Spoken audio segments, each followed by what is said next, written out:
Alright, here we go. I'm going to have to mute myself for a split second and see how the audio is working on Twitch's actual end. So if you get a bit of an echo for a split second, that's probably why.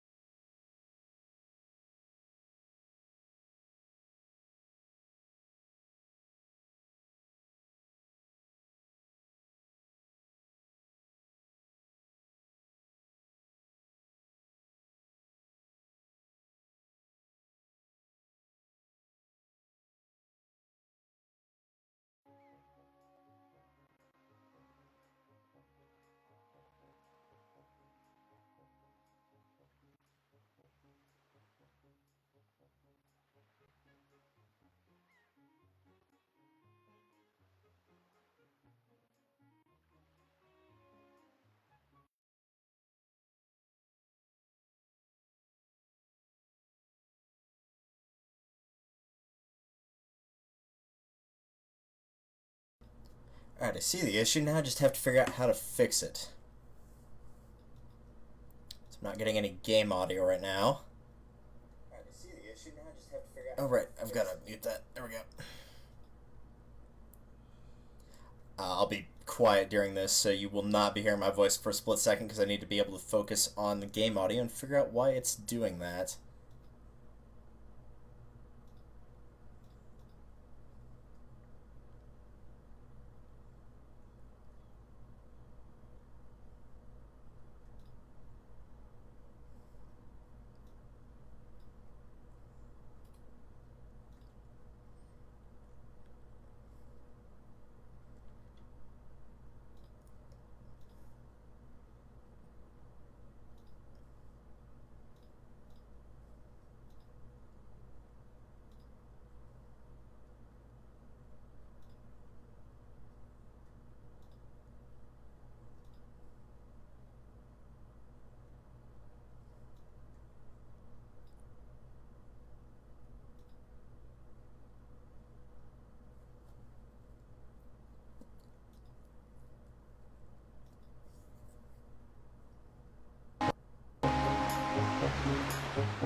Alright, that, by and large, appears to have fixed it, so I'm gonna assume that works. I literally just had to create a new capture there. I honestly don't know what the issue was. I literally just, made a new source in OBS rather than trying to fix the old one. And that was quicker and more effective. So, now that that's been taken care of, welcome back to Let's Play, which is not really a Let's Play because it's a live stream, of Zelda Wind Waker HD. And the last time we completed the Earth and Wind Temples both, and so this episode is going to be the penultimate one. This is basically going to be me going around and getting everything left to get before we actually go and defeat Ganon, and doing the little extra things that are here and there. This will include the Triforce charts, so if you're a big fan of those, I'd be sure you stick around. If you're not a big fan of those, be thankful it's the HD version, so we won't be dealing with quite as many. Just trust me, it's a pain. For now, though, take the audio back on my end. Alright, let's do this. I'm not entirely sure how long this is going to take, because there's not a lot of stuff to do, but we still do have to do the 50-floor dungeon on Outset Island, so this may take a while.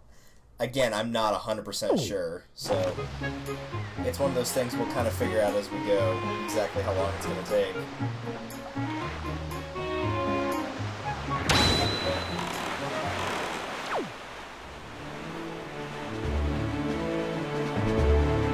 But for now, we're going to start with getting the last remaining pieces of parts. We've got 4 left to pick up, 2 of which are from 2 of the treasure chests we got in the Earth and Wind Temples, because they give you 2. 2 of them leads to 200 rupees and 2 of them leads to Piece of Heart. If you want to know which are which, the one where you have to do the Floor Master puzzle and killing them all in the Earth Temple is the one for the piece of art in there. The one for the Wind Temple, I believe, is the one like at the very top of the area. Okay, let's see, number 12.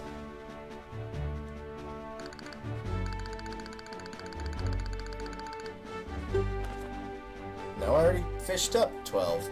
Well, that's good because it's only 200 rupees. The weird part is, though, how could I fish that up? Because it's already shown that I've... Like, the map wasn't opened, and... Oh, okay, that's weird. Alright, never mind. It must have been showing me a different map. Like, I opened up the map, and it said that I already completed, like, getting it, but that couldn't have been possible. So that was a bit weird.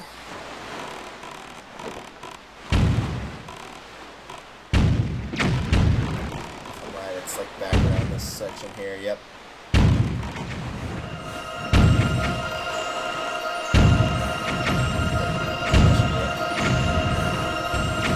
Money. My hard-earned money.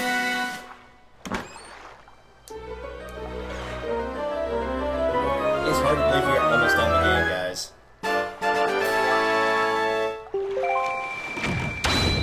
Only got 4 pieces of heart left. Only have 1 more treasure chart for like the normal treasure charts to get left. It's pretty insane.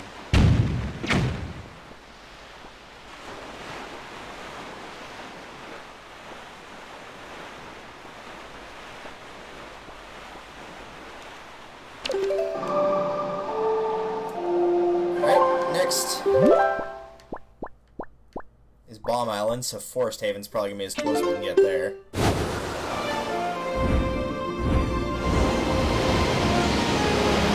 hopefully everybody's doing well. Now that we are officially into the proper part of the weekend rather than Friday night.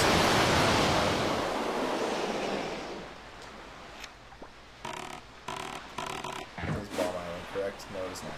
That's Bomb Island. Let's go that way then.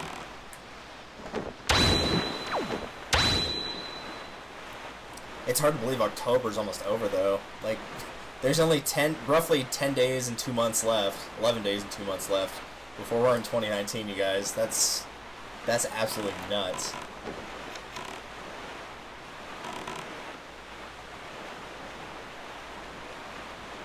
Feels like this year flew by comparison to last year. Last year just like slowed to a crawl by the end of the year, but this one's just flown by. It's crazy. Which is weird, because you think being in school would make it feel like it would take longer, but not really.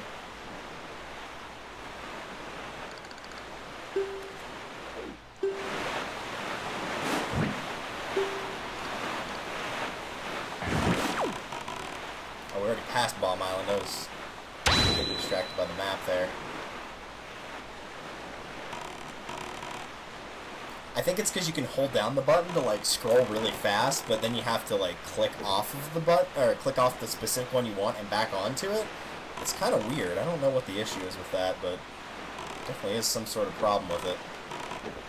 Regardless, since there's like 50 plus charts total, I know I said there was 46, but you have to keep in mind that doesn't count like the Sea Hearts chart and all the other, you know, the Tingle chart, the Incredible chart, the Triforce charts, all that good stuff. That probably rounds it up closer to 60. That should be a piece of art. Very nice. Alright, where next? Thorned Fairy Isle. Alright, where's that?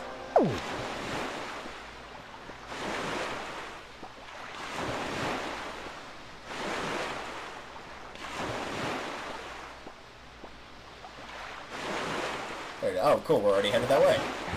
It's a lot easier to figure out where it is now because each time you reel up one of these treasure chests, it puts a red circle on the map, and there's one per square on the entire map. So now all I have to do is just check the ones that don't have any circles on them, and know that's probably where I need to go. We've got 45 of the 46 charts, and we've reeled in 40 of the 46 items. So really, there's not that much left. Pause it real quick and see which chart this is. This is number 5.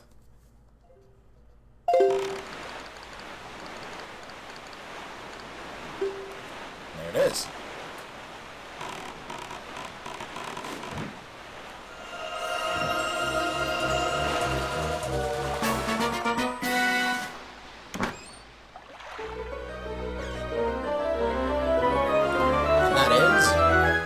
piece of heart. 2 more for that last heart container.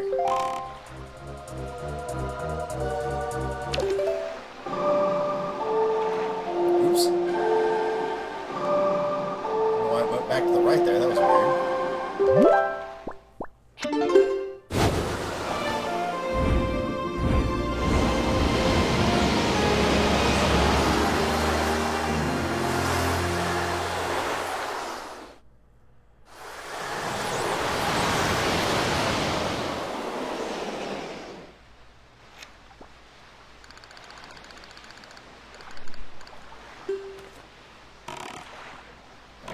South, use chart number 35 in the Isle of Steel. Unless it's directly behind where we're sailing, we should see it. Yeah, there it is.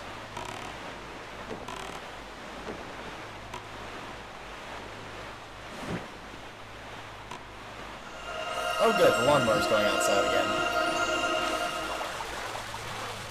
Isn't it great when people have a copy of your stream schedule so they know literally 7 days that's what you're going to stream, and they still don't plan ahead for it? Alright, 200 rupees. Time to jump for joy. Or shoot somebody driving a lawnmower. You know, I'm not picky. I'm actually going to go into the Island of Steel right now because this is on my list. This is where one of the Triforce charts is, but I think I may have already done this one, so I want to get confirmation on that.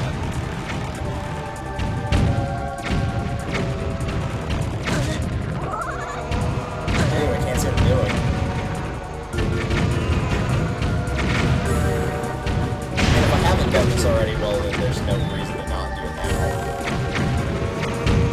Because again, we are doing that in this episode. And based on the fact that there is no treasure chest in here yet, I'm going to say we have not done this yet. Which really, you could do this super early. You could do this as early as getting the bombs. Speaking of which, I appreciate the game giving me some bombs back.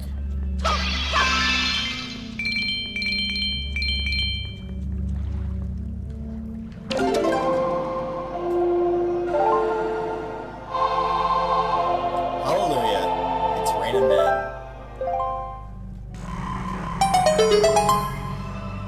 So I probably did the one at Bird's Peak Rock, but for clarification's sake, for anybody who has played the GameCube version of this or wants to know one of the big differences between this game and the GameCube version, one of the big things is the Triforce Chart quest in the GameCube one is a tremendous pain in the ass. Because the Triforce is broken up into 8 pieces, and so you have to go around the world and get them. In the GameCube game, that constitutes going and finding these 8 charts, taking them to Tingle to decipher them for an insane amount of money. Seriously, it's almost like 4,000 rupees worth of money in the GameCube version. And then after he deciphers them, you have to find where that spot is on the Great Sea, fish it up, and get a piece of the Triforce.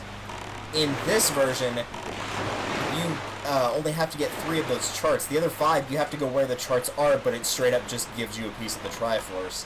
So not only does it make it faster, you don't have to spend as much money deciphering the chart. You only have to spend like 1,100 instead of 3,700. So it's a lot better in that regard. So, since we've done that, let's go to... Should be right there. Yep, it is.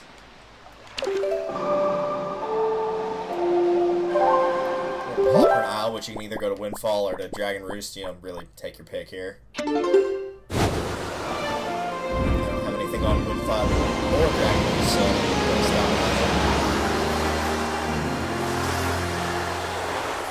game's audio is a bit high. Alright, I can fix that.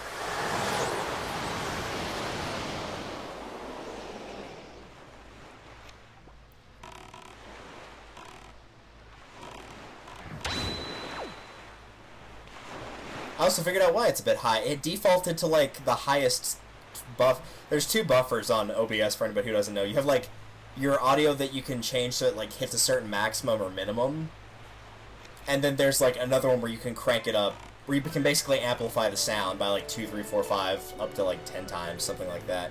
So it's one that affects it on a bigger scale, but on the smaller scale it was cranked all the way up. I guess it does that by default, but that doesn't seem like a very good idea, so I'm not sure why they did that. Alright, treasure chart 30 is what we need here. There it is.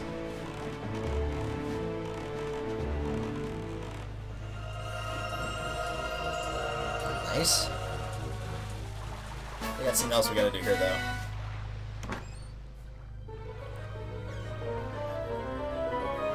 This is Piece of Heart, number 3. Or technically 43. I think there's 44 pieces of heart. I think 11 of your hearts come from heart pieces, rather. The other thing we need to do is get the remaining treasure chart that is left in the game, which is on Paul Pernile. It's in that hole right over there. This is only in the HD version. In the regular version, this is not something you have to worry about. The reason this has changed is because normally this piece of heart is inside of Outset Island's Den of Trials, Pit of 100 Trials, whatever you want to call it, and it's on 450. That's been replaced in this game by the Hero's Charm. That's what's on 450 now. They obviously need a new treasure chart in order for you to be able to get that final piece of heart, so it isn't here. And this is basically just an enemy gauntlet. Which I'm okay with, because I like the enemy gauntlets. They're fun.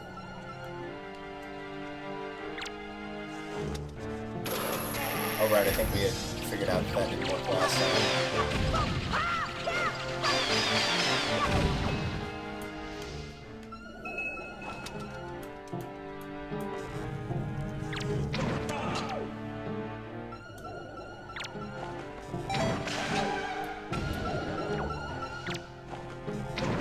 Burning them alive.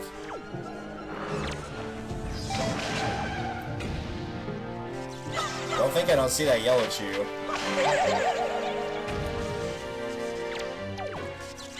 I don't want to attack the yellow chew.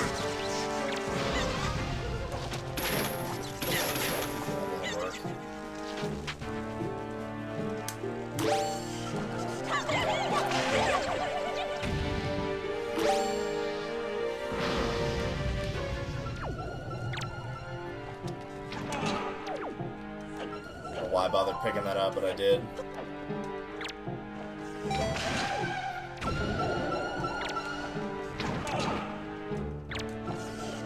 Yeah, I think it sent one on each corner here.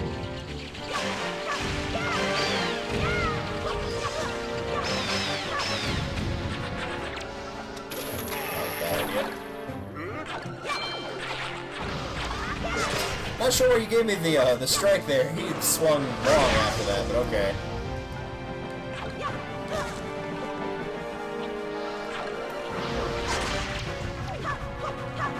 Get out of here.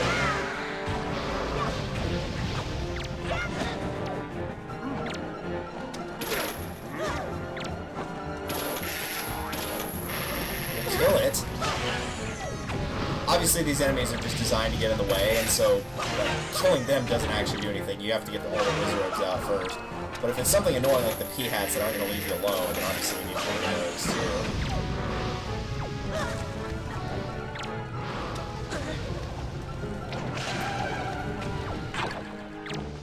There's 2 of them.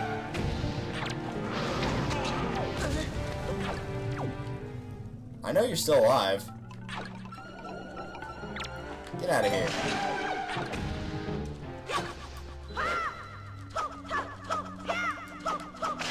There's one. Where are you?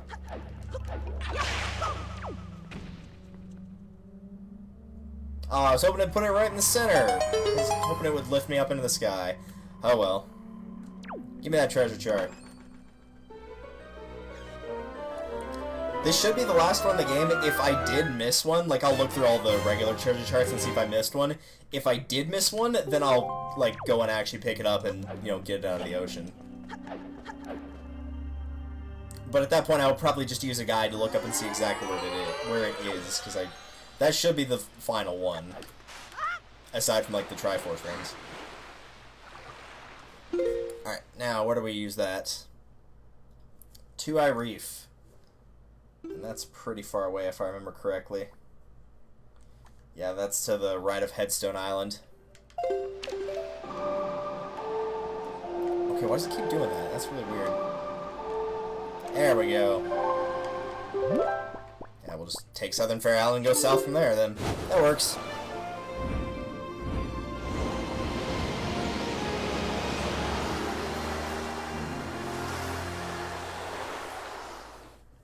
So I know we're not at the end of the project yet, but I feel like now's as good a time as any to talk about thoughts on Wind Waker HD. I'm not gonna lie, of all the remakes I've played of the Zelda games between...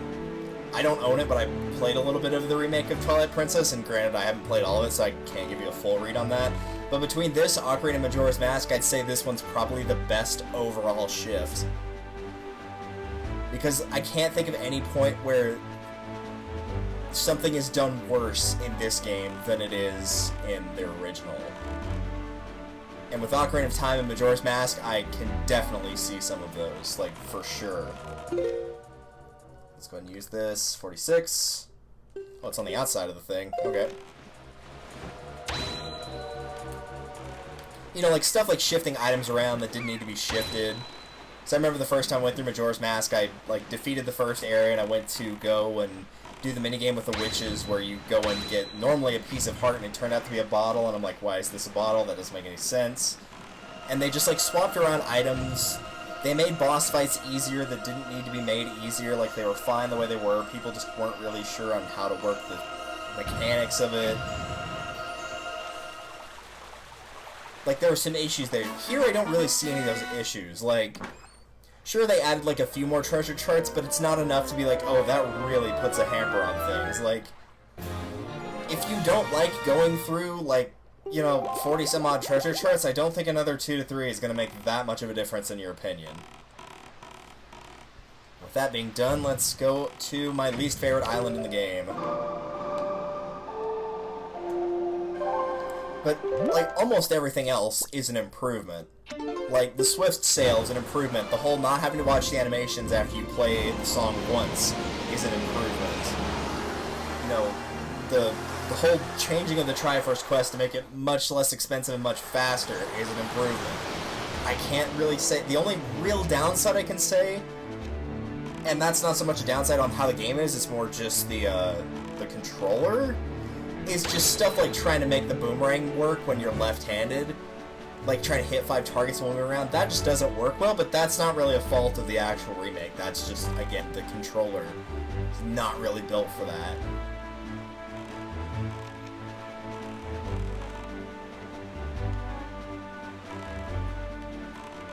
So it's, I don't know, like, very, very, very small issues with that. Again, I'm not the biggest fan in the world in, like, the Great Sea with largely nothing in it. That's one of the reasons I didn't like Twilight Princess that much. Large, vast areas with nothing in them. But the Swift Sail does that make that more bearable, granted.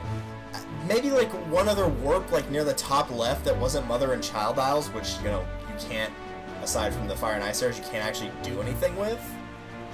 That would probably be the only thing I would change. So, like, if the original game, I would probably give, like, maybe a 7, 7.5 out of 10. I'd give this, like, almost a 9. Like, 8.5 to 9 out of 10. This has been a lot more fun than playing the original game. Like, for sure, has been a lot more fun.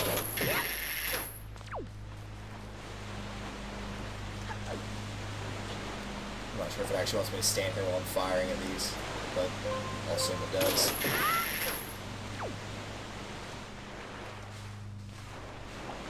Much less fun is going to be what I'm about to do.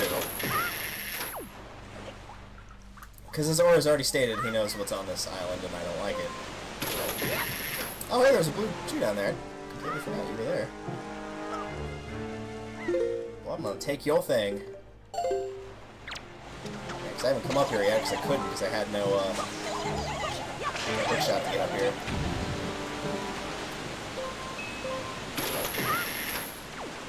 I'll leave that yellow rupee there to sit and ponder his existence in the rain. He'll be fine.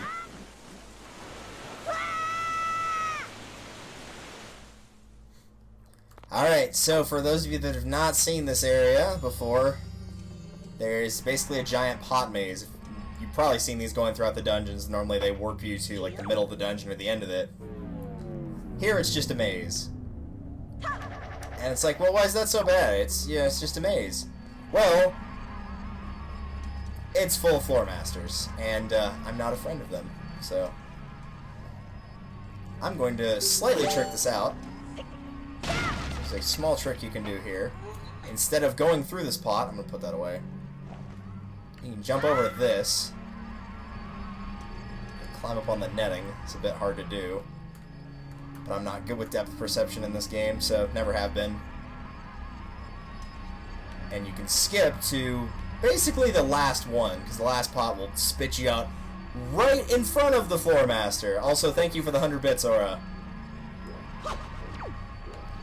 The sound is turned off on my end, but I can at least see the notifications while playing this, because I don't want to hear like the reverb echo noise. I'm going to get over here, because I don't want to be hanging around that dude. I do have a hammer for what I'm going to do.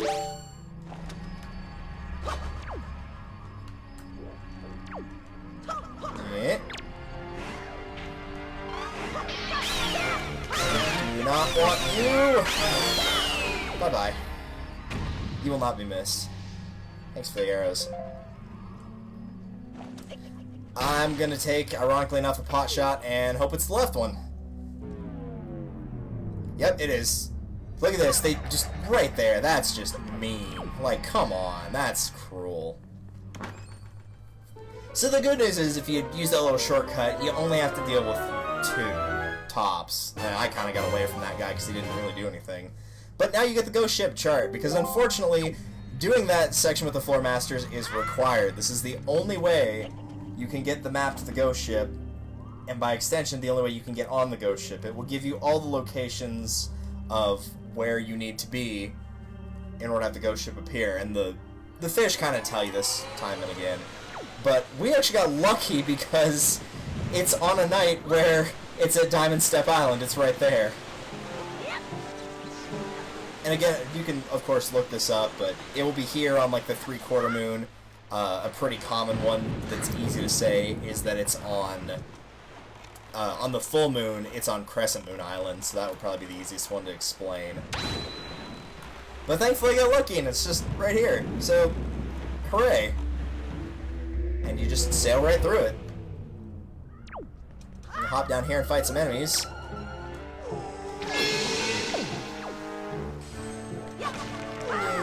These things are so weird. Ow! Rude. Link, what are you doing? There we go. Possess me, please. There we go.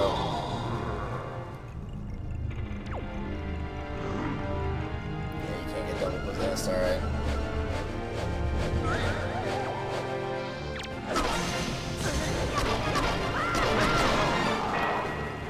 And I got possessed again while fighting that dude, so I'm just gonna run into this little thing here.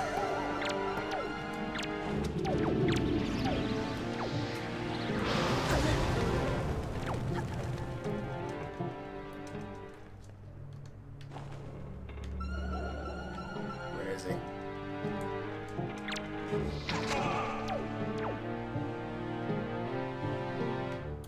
Come on out. There we go. Nice. Alright.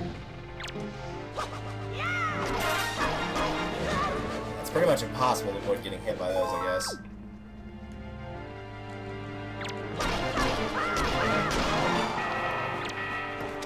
Stun with the boomerang. And then smash him with a mallet. You can also just blow him up with a bomb and then smash him with a hammer. Either one works. Don't want that.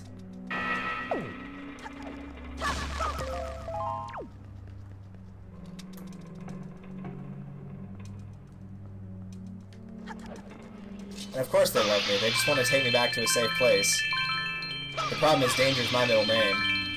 Along with Rupees, apparently. Rupees is my other middle name. I say that, but my mom has 2 middle names, so, you know, it's no big deal, I guess. And that's a Triforce Shard, not a chart, a shard. You need 7 more to form a complete piece of the Triforce. And then it plays this creepy little doodad and just throws you out. And at that point, I don't think the Ghost Ship even shows up, like, ever again, which is kind of a shame, because I had played, actually owned and completed from start to finish Phantom Hourglass before this, and so as a result, like, the Ghost Ship has a pretty big impact in that game. Here, it's just kind of like a little thing you see once, and that's about it.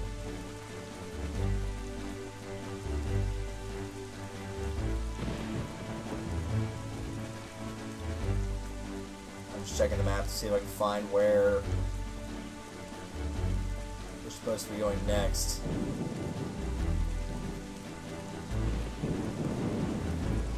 Is it really this far down? I guess it is. Alright.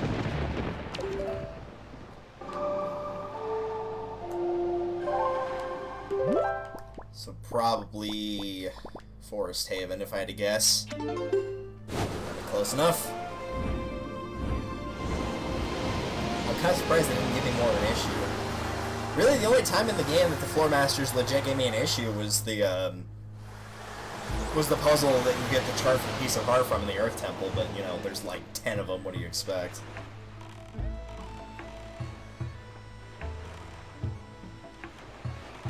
Alright, back to Private Oasis. This might be the one part that I get lost on because I'm not very good with the maze you have to navigate in here. Also, if you're not a big fan of the Redeads, then I suggest you figure out a good pathway to get through here. Thankfully, despite the fact that the Floor Masters bother me to no end, the Redeads do not bother me at all. I mean, they're annoying, but they're not scary. It's more just like the really, you're just going to impede my progress by not letting me move type of thing.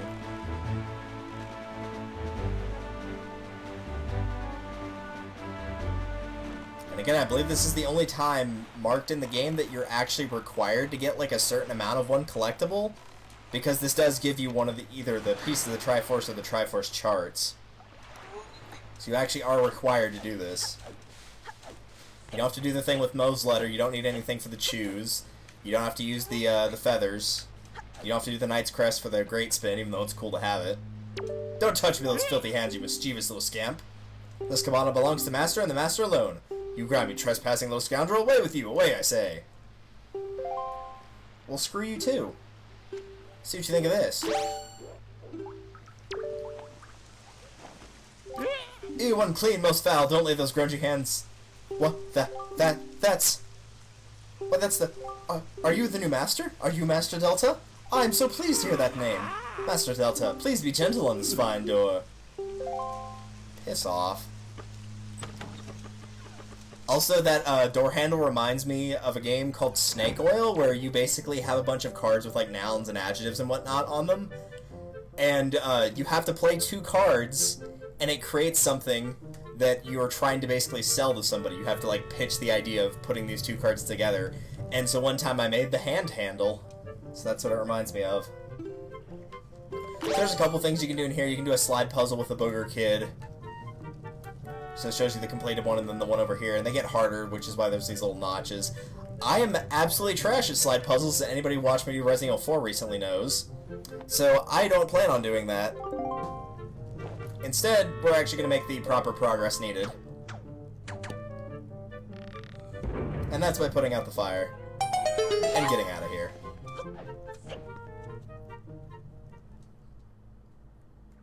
Surprised there's not some, like, a little bit of wood kindling down here, but oh well. I'm gonna use what little of a guide I have here to go across, so...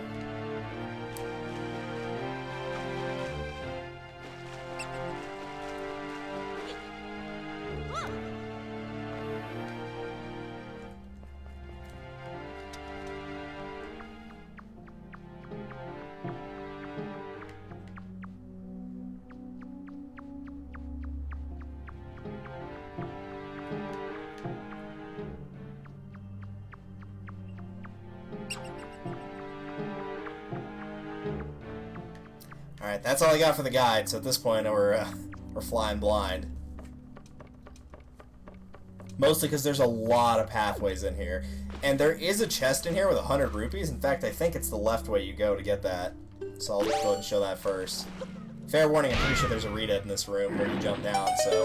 Again, if you don't like them, you probably want to watch out. Or I could be full of it. Maybe he's not in this room in particular.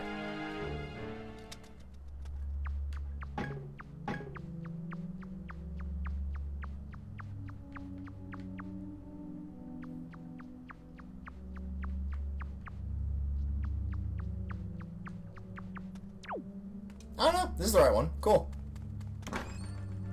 I don't know why you'd be scrounging around for money at this point in the game, especially since I've almost broken the limit again. You'll need some for the chart deciphering, but even if I was playing the GameCube version, I'd have enough at this point.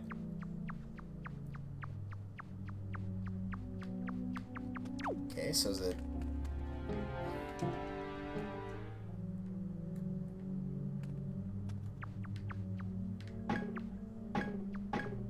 I feel like this isn't going to go anywhere.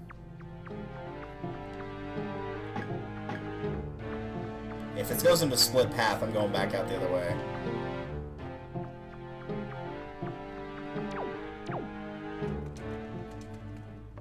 Okay, I have no clue where we are now. Oh, get back up there. I want to see what's up there.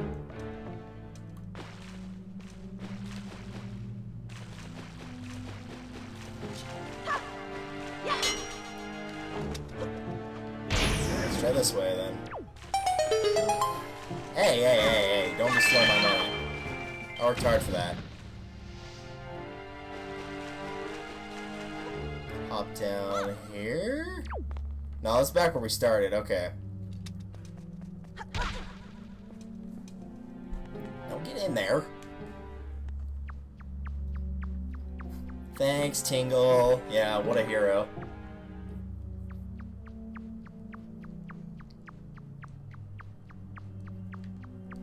So this one you go left, right, and then straight, and then right again.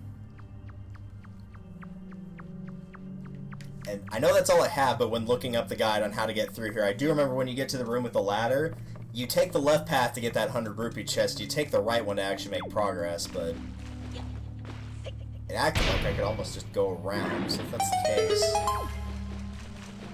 So that's the light to get out of here. So this is back at the start, okay. So I probably did need to go through that left pathway. And then just take a right in this junction rather than the left that I took to get to the rupee chest.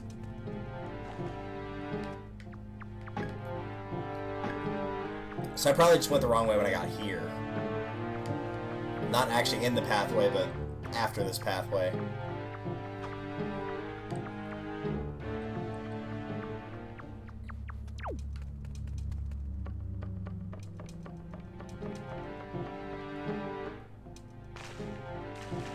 I'm just gonna take a left every chance I get until it's not an option. Because I went this way, right? And that was wrong, so I'm gonna assume I need to go this way? Yeah, here's the redeads. I missed the timing. Well, I didn't miss the timing, I just jumped too early. Oh well. Bite, bite.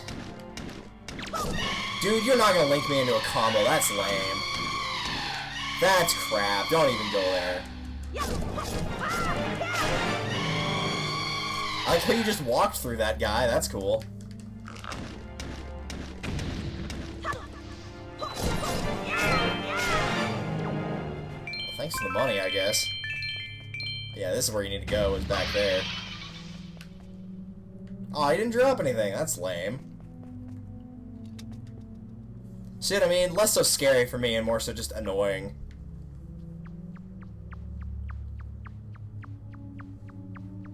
Alright, let's see here. What do we got? I think we're pretty much at the end. I think that whole... I remember reading the whole, like, breaking the pots to find the door behind it was the correct way to go. There better not be any more crap that's up here. Oh, no, we're good. We're good.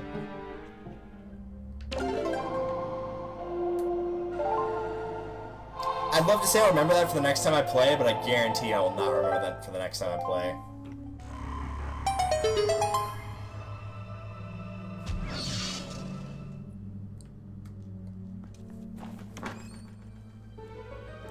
Well, now that's taken care of, we've gotten ourselves yet another piece of the Triforce. Now you need only 6.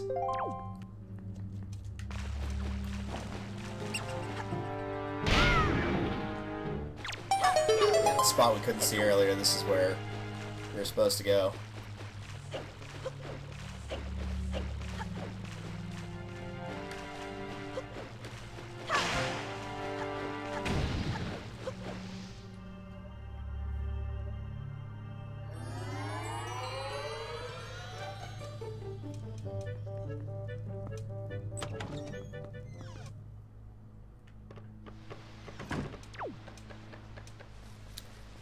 Alright, so now I'm taking a guess on which of the two charts I already picked up. I think it's Bird's Peak Rock, but we're gonna go to Needle Rock Isle first, and if we find that one there, then we don't need to do the Bird's Peak Rock. If I'm wrong, and it is the one in Bird's Peak Rock, we'll find out. But for now, we'll look at Needle Rock to see if it's right or not. As soon as I find Needle Rock, there it is.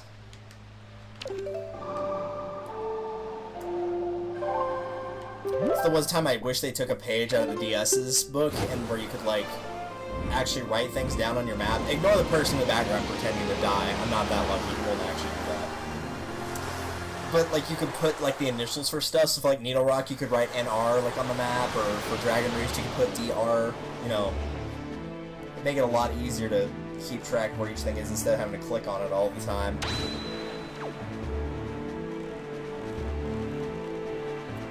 Like, for all the times that I crap on the DS games, that was the one thing that did right. They actually used, like, the stylus system to be able to map things on the top screen. They did do that pretty well. I will give credit where credit is due. That was actually a really cool idea. Because they started using that as early as, like, the mini dungeon when you first get onto the island with. Where they give you, like, here's, you know, like, here's a key and this is what each of the doors takes you to, and, like, 3 of them are bad and 1 of them's good. So you, like, mark down what's on each one, or you have to memorize a switch order or something like that. So they did do a good job with that, at least.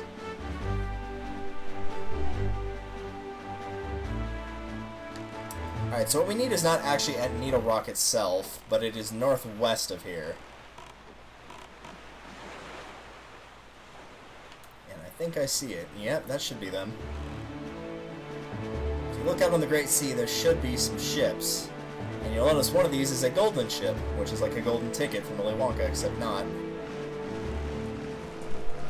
As you would probably expect. Gonna get right up in his face and just blow him up.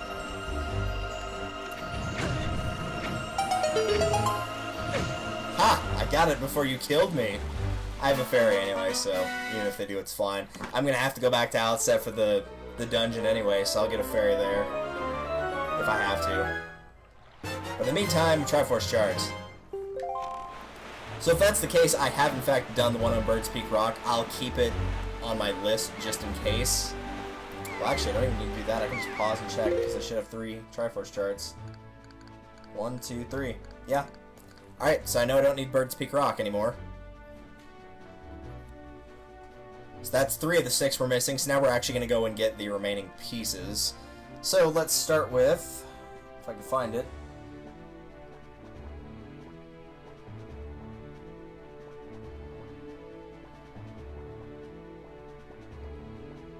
Normally I'm pretty good about memorizing maps in games, but this is just not one of those games where I can memorize things very easily, I guess.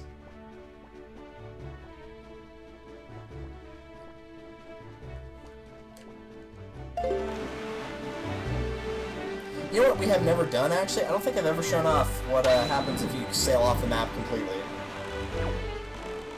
And we're right here on the edge of it, so let's go and show it off. It's too dangerous for you to go any farther in this direction. We must turn back. And so they just kick you back in that direction. Alright, so now we're headed to Stone Watcher, which is to the east of where we are right now. It's a golden ticket, except it also shoots at you.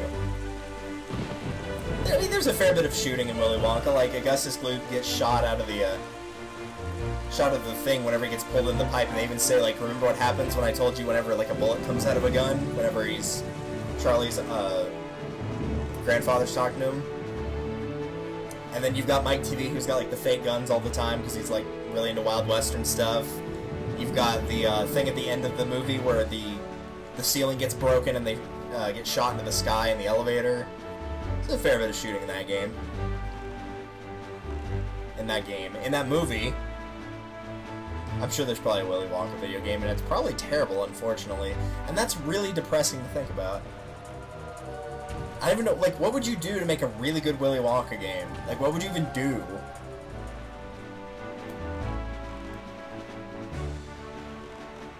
Alright, Stonewatcher Island, here we are.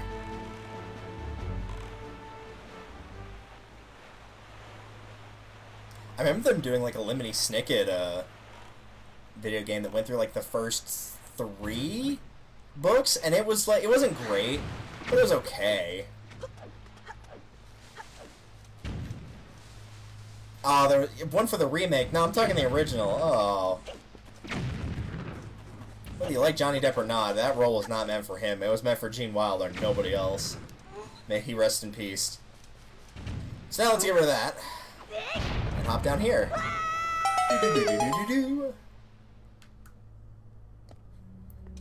So we ran across one of these earlier. I think this was one of the... I think this was... Bird's Peak Rock was one of these, where it's basically just kill all the enemies in each room, and eventually you'll get some that will spawn in the main room.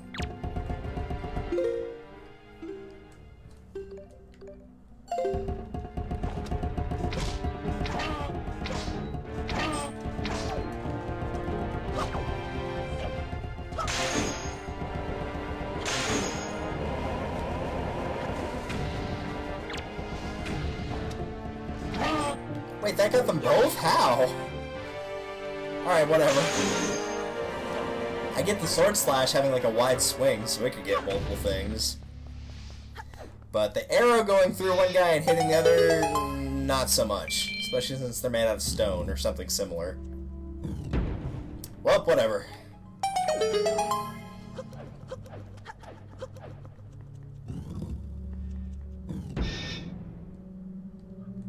What's up, boys? Yeah, I didn't think they'd actually let me do that.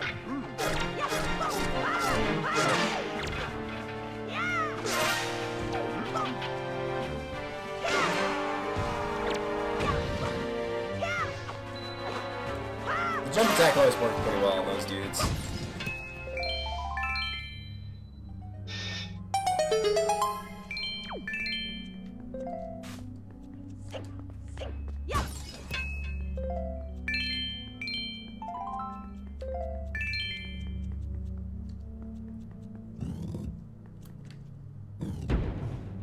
I'm pretty sure once we fight all these, unlike the other one that I got into, I'm pretty sure this is going to force me to fight at least one Dark Nut.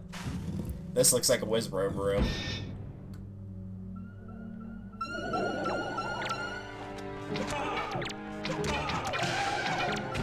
Wait, what? I actually... Huh? I must have somehow fired fast enough to hit that guy twice? Not sure how I managed to do that. That's weird. Oh well. That was really weird. Because I just tried to do it afterwards and it didn't work. And I was pretty sure, again, you couldn't fire fast enough to get them both. Well, whatever.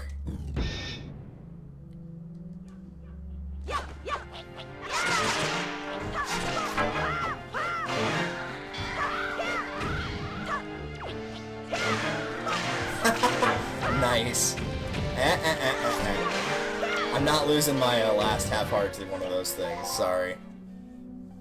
I was gonna do the Great Spin or Hurricane Spin, whatever you want to call it there, but just wasn't enough time. Yep, there's the Dark Nuts, I knew they'd be in here. Alright, I get the picture.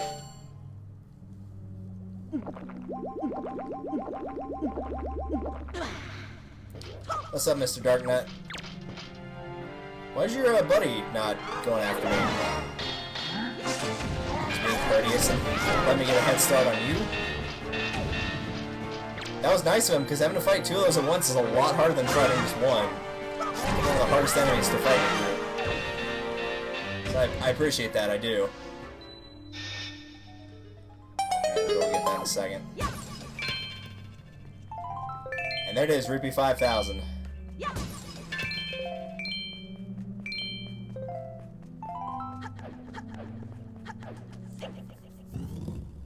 With that, I can stop picking them up, but if you need to pick up more, you can just smash these. That's like, what, a solid 50 or so? You're getting at least 30 between the red and the... not the gold. You're getting at least 30 between the red and the yellow. You get 35 with the blue, and there's probably 15 or so with the greens. So pretty close to 50 each time you do one of those.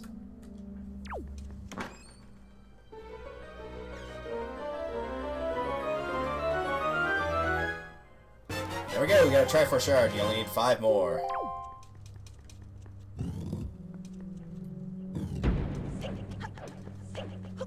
So I guess technically, since I didn't take any damage there, I didn't really need to use the soup, but oh well. That was namely due to my fault in taking all the damage from the cannons, because it wasn't really the cannons damaging me, it was the fact that I got right up in that gold one's face, so my shots were damaging me. That was where I took most of that damage from. Alright, so now we head to Overlook Island, which I think is... Yep. Try to do it again there. That is as far to the top right as we can go.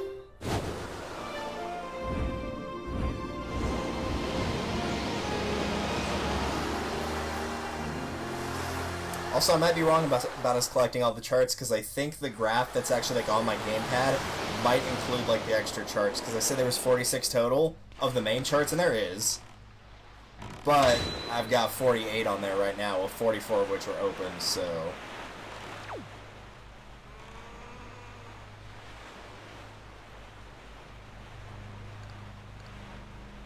don't know if that counts me opening these. Well, no, because I did already open all these, because I looked at what they were earlier. There's the Ghost Ship one. So it probably doesn't count those.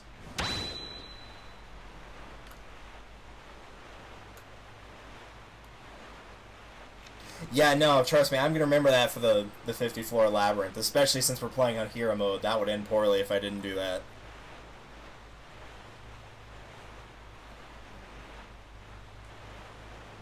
I do like the idea of like a multi-floor gauntlet in Zelda. Like, some games like Paper Mario feels like a bit more of a chore because that's more of an RPG than like an action game or an action-adventure game. But in action-adventure games, it feels like that really, really works well.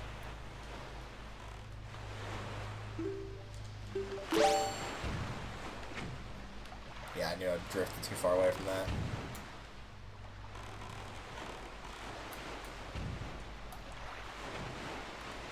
Oh, you actually can't cruise while you're... Alright, I thought it would let me do that, but I guess not.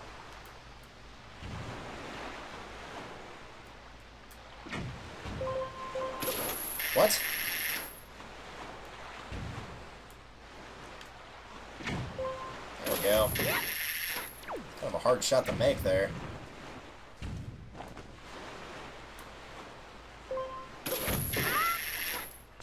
Oh, hi! I didn't know you were up there, my bad. Well, thanks. It was more just me cutting the grass so I could see what I was doing. Alright, dumb question. I gotta know what's up here. It's so important. Oh. Wow. Yeah, that was important. I'm glad I went up there for that. Now, let's get out here before I get attacked by one of these. I was expecting like a 50 rupee chest or something, kind of useless, but... I figured it'd be useless, but not that useless. Well, whatever.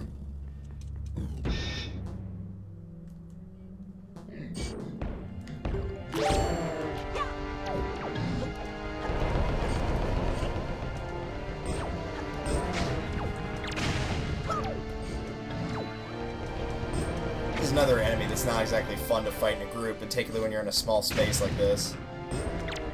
Not because they're hard, there's, again, just not enough space.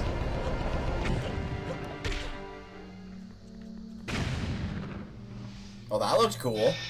Not sure what happened, but it looked cool.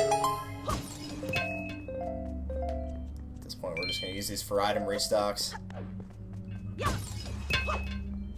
And we're good on bombs and arrows, really. I'll break it for posterity's sake, that's about all.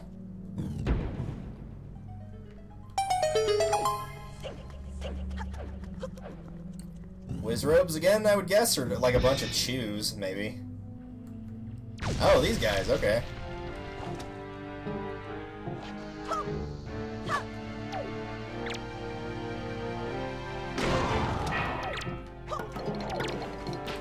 Get the hammer back out. I'm getting me mallet. And I'm getting away from you.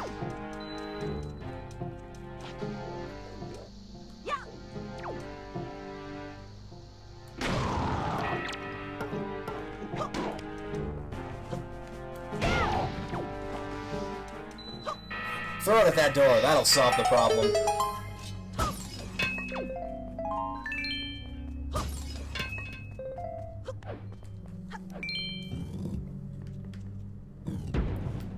So this is probably choosing one of these, because these don't seem to be replicating the other one that I just did. This could be choose. Ah, no, it's more whiz robes. That's lame. No, you can actually hit him, like, if you go really fast. Not sure why that guy only took 3 hits and the other one took 4, but okay. The whiz robes as glitchy as ever since, like, I don't know, Zelda 1. Though they were a lot more of a pain in Zelda 1 than they are here. Oh, this is just gonna be dudes in the pots. That's all this is gonna be. It's just pots. What's there to worry about? It's an ambush, is what I said if it would actually have been surprising.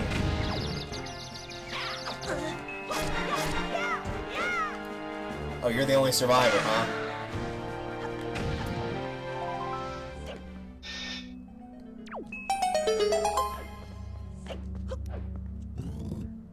And the dark nuts are back.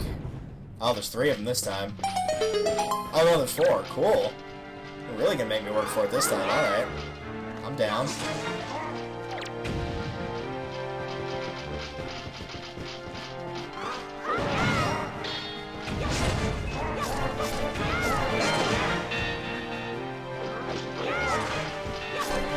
Oh, I thought it would actually let me get away with that because he jumped up.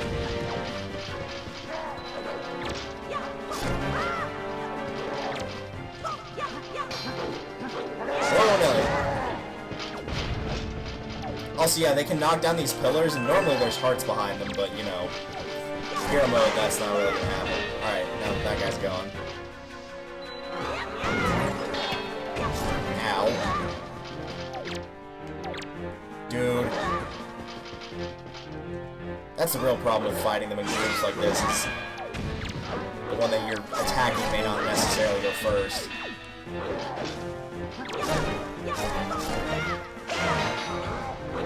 Now we got it down to 1. This is gonna be easy.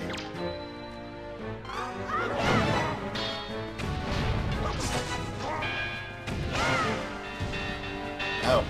I wasn't expecting him to die from that one spin attack, but okay. I'll take your Knight's Crests, if nothing else but for the honor.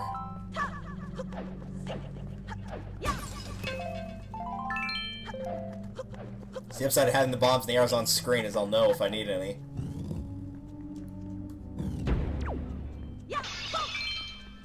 And yeah, they can spin attack, but they don't do it very often. You have to be like at a weird angle facing them. If you watch me do Resident Evil 5, where you have to be like that weird angle to get Wesker to do a certain attack to where you can damage him if you're fast enough on the draw, it's kind of that same angle. It's like an angle where you're not directly behind them, but pretty close to being directly behind them. It's really strange. And even then, they don't do it all the time. Alright, that's Triforce piece number 4. We're halfway there. And for the ones it'll just straight up give us, now we only need 1 more. I can't. You can't even. I'm gonna actually have to pull up chat like on a proper window, because it's harder to read that on my eyes. I'm working on a program to where I can actually like full screen the well, it's gonna make noise here in a second because I opened up a window. You can do it. There we go. But I've been looking on like making a chat window where basically I can have this part covered, but the chat's like still here in the window, so the actual game window's a little bit bigger. So hopefully that will come to light probably by tomorrow's stream, but not 100% certain about that. Hopefully it will be, but I'll find out. Alright, mute that. Alright, now it's going to be easier for me to read chat if I actually need to read it. Because I can read whoever that second person is. I can read your name, or I can read your text, but I can't read your name because it shows up on a really light green, and so it's almost impossible to read. That's not something that can be changed by the user either. It just picks at random on my end what color to make it, and it just picked a really bad one, I guess. It does that sometimes, though. There's not really any way I can fix that, per se. Alright, so that's done. So, aside from... Well, actually, I kind of want to... Yeah, let's go and do that now. I feel like it'd be cooler to get the last piece of the Triforce actually on the 50th floor dungeon, rather than doing it by, like, deciphering the charts and getting those. So let's go ahead and decipher all three of the charts and get the those three pieces of the Triforce. I just think that'd be more interesting. You know, inside of the depths of the earth where you started the journey is where you learn that you can actually get, you know, the full part of the Triforce. Just from a storytelling perspective, that feels more complete than just like, oh hey, now I can decipher these charts. Plus, this is the first time we've seen Tingle since pretty much the start of the game when we freed him on Windfall, the first time we went there. You have a Tingle Bottle, do you not? No, you're not really a fan of it, but do not worry about such things. The Tingle Bottle, it's sort of complicated, I suppose. No, do not go out of your way. No, really. I mean, it's quite amusing, the Tingle Bottle, I mean. But no, really, I would not expect you to.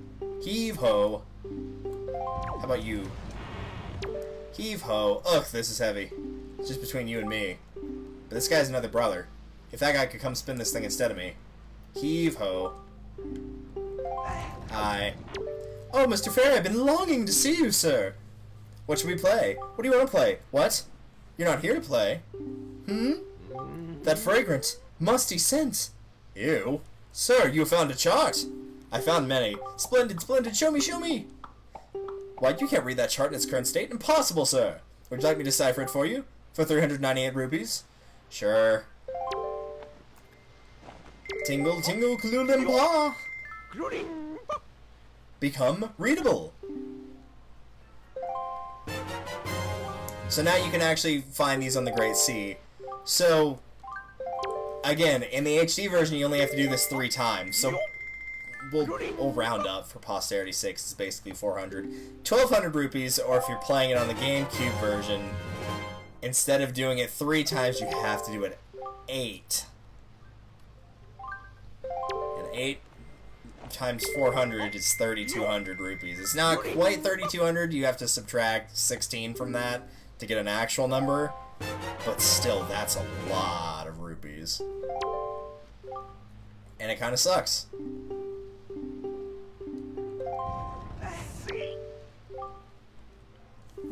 Did he decipher all 3? Oops, that's not the right direction.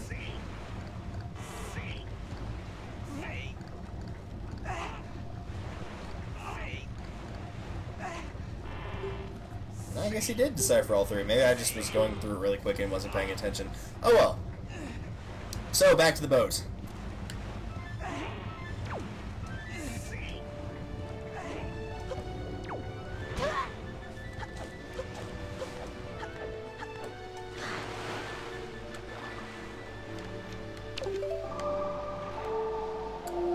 Alright, first, we've got a great fish because there's one right here.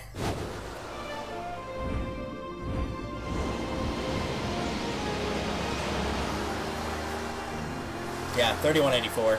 3,200 minus 16. It's almost like I was a math major for a really long time or something.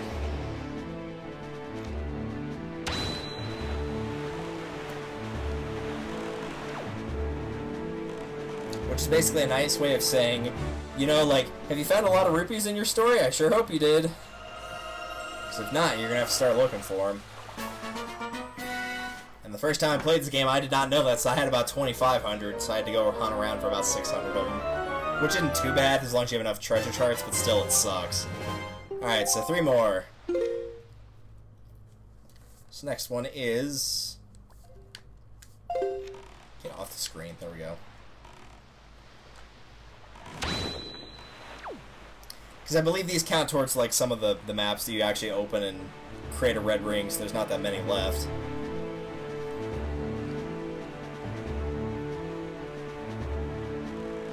So now we got one to the southeast of here.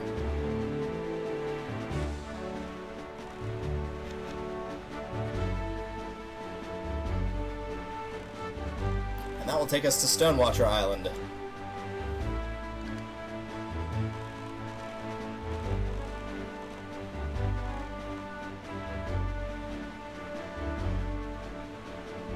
This morning haze makes it really hard to see where I'm supposed to go. There it is.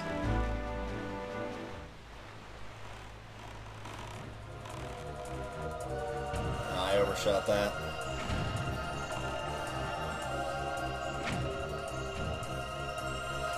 That should do. Yeah, there we go.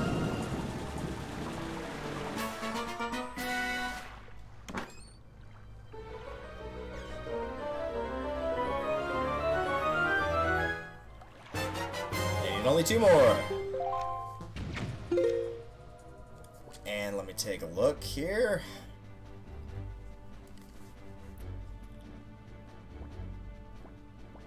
Yep, sure enough. So I think I am missing a treasure chart, because Shark Island does not have a red dot on it. Or a red circle, rather. That's not where we're headed, but it's like 1 square south of here. So either there's a map I haven't gotten, or there's a map I haven't opened. So I'll check that after getting this piece. Because there's no treasure chart to be gained from the 50 floor dungeon. So it's not there.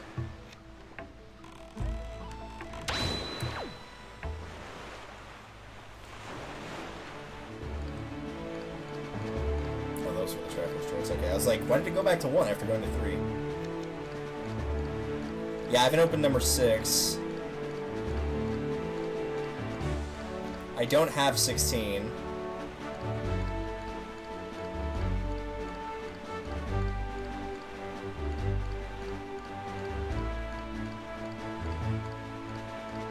And that's it. I haven't opened 6 and I don't own 16. Aside from that, we have all of them.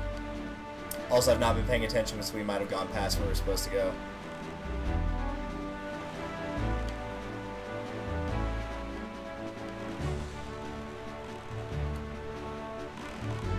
Maybe? Where is it? Ah, there it is. It's way off in the corner of the square.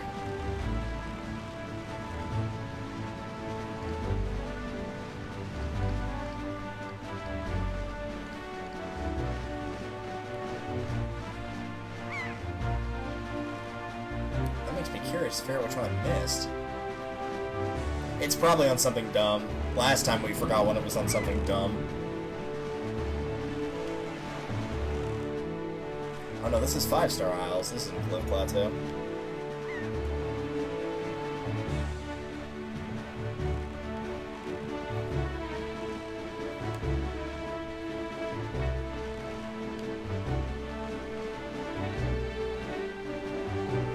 That's Forest Haven.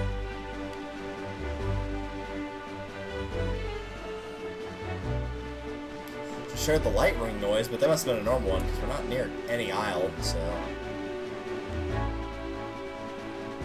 Yeah, I was gonna say it's gotta be this one. This is the only one that's close.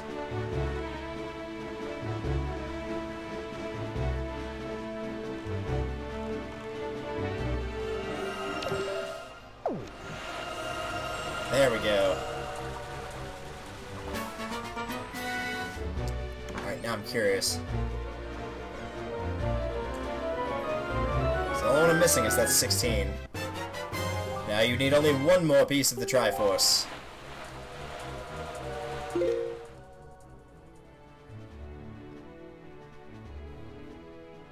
7-star Isles. Really?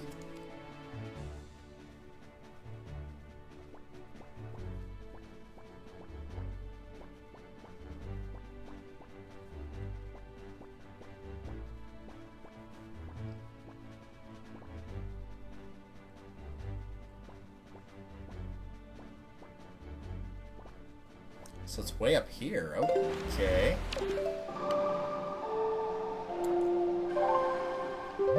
So it's north of Dragon. I don't remember this one at all. Fair warning, if you're playing along and don't care about 100%ing, both this and Treasure Chart 6 are just 200 rupees. So unless you really want the rupees, it doesn't matter.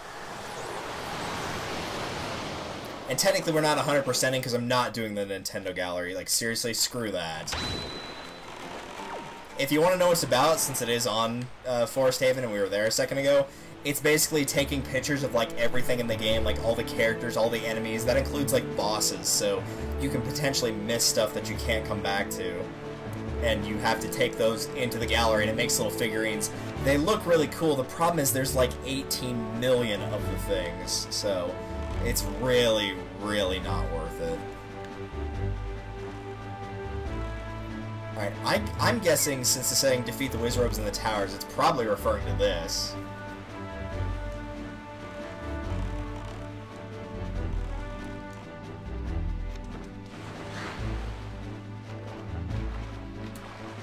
So I can't think where else it would refer to. I do have the arrows equipped, so that's good. Might need that Deku Leaf in a second, though.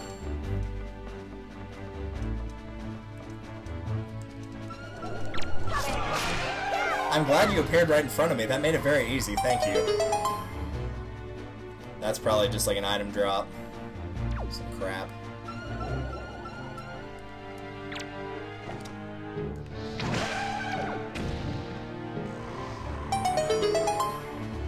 That's probably either money or an item drop. Which is a nice way of saying some crap.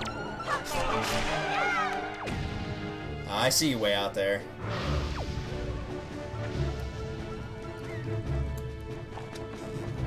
Ha! Actually hit my target for once without L-targeting. Weird arrow angle. That's what we're actually looking for. Alright, I'm curious. What's in these? Yep, sure enough. Small amount of money. This one's probably going to be, again, a small amount of money or, like, some sort of item drop. Yep, gold feather.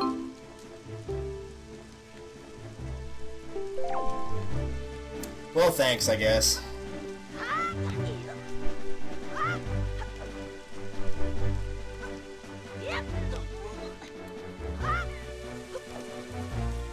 Meanwhile, what we were actually looking for.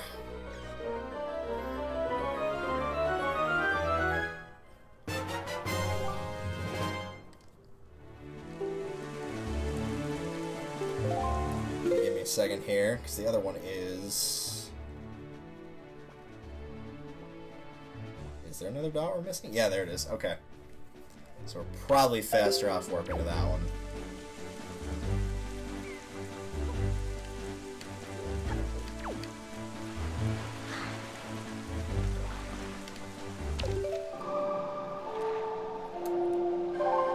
So for number 6, we need to go to 6i Reef, fittingly, so we'll just go to the Tower of the Gods and move to the left one, and then for the other one, Shark Island, we'll warp somewhere close to that, once I find on the map where it is. And that should be all of them, actually. 49 of the treasure charts. So when it says 49, there's 46 normal ones and 3 Triforce charts. That's where the 49 comes from. All the additional ones, like the Tingle one, Ghost Ship chart, Octo chart, Fairy chart, all those don't count. Which I guess it makes sense it should be 49 charts, because it's a 7x7 grid and there's one on each tile, so hello.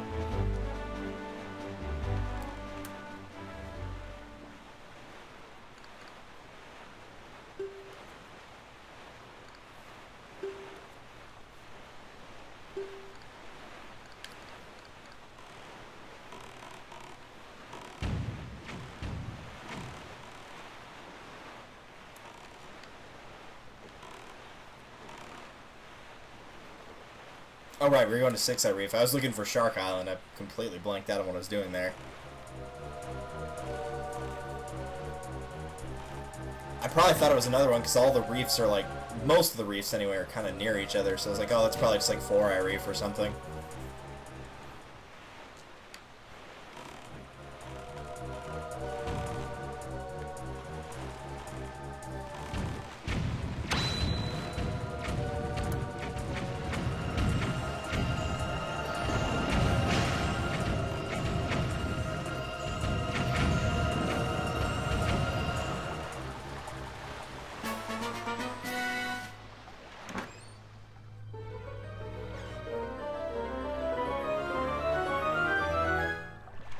There's that one.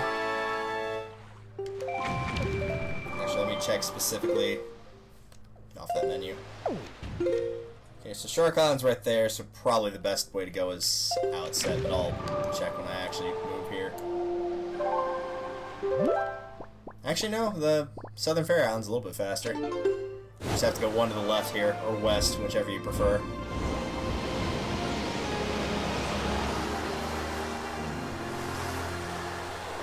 So I said we'd start mercenary mode at 8:30, so we should get it. It honestly just depends on how long the 50-floor dungeon takes. I had a feeling, aside from that, that most of this was not going to take more than like an hour and a half tops, so sure enough, it didn't. Because I knew there wasn't a lot left. Like, the 2 side quest ones we did, like, right after Tower of the Gods, that's where the bulk of the side questing came from, was those episodes. Because that was like a solid 4 hours right there. But I guess all things considered, it didn't really take me that long to pretty much, aside from, again, the gallery to 100% the game, it really didn't take that long, all things considered. I figured it would have taken a lot longer than that.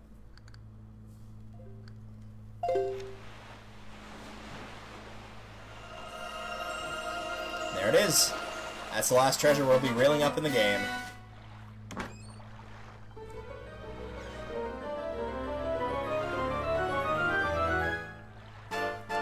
Final silver rupee as well. 49 treasure charts obtained, and all 49 dug up. Because this last one will be an actual piece of the Triforce. Which means I can get rid of that list now. Don't need that anymore.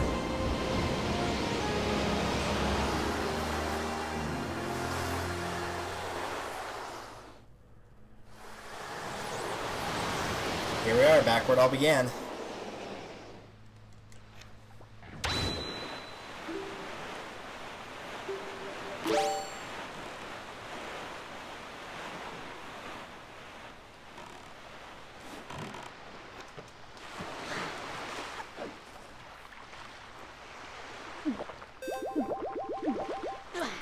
Now, if you are going to tackle this 50-floor dungeon, I would recommend bringing in at least 1 fairy and at least 1 blue potion. And I say blue in particular just in case you run out of magic, because that can happen.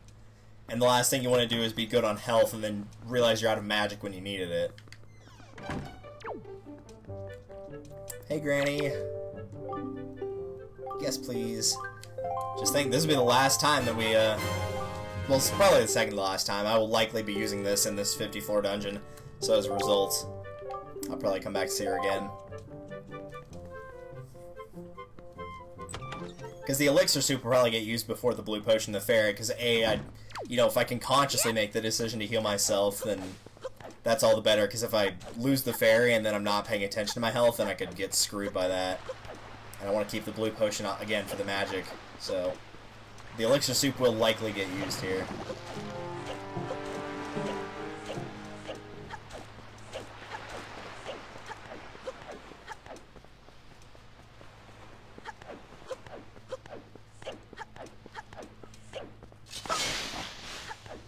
Mini balloons still around here?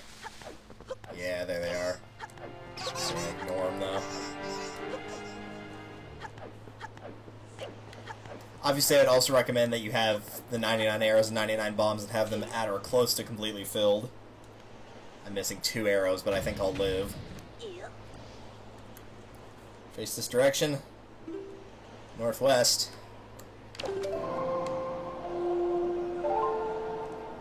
I think they give you a little bit of magic before starting, since you have to use it to fly over there. So at the very least, they don't force you to use up some with the Deku Leaf here and then leave you out to dry. I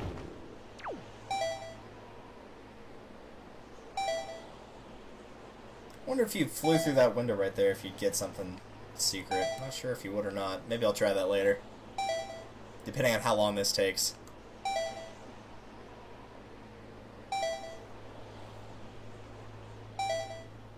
They're not going to give you a lot of magic. That right there is probably going to be like a large one, and that's it. Oh, 2 smalls. Alright. So here we go.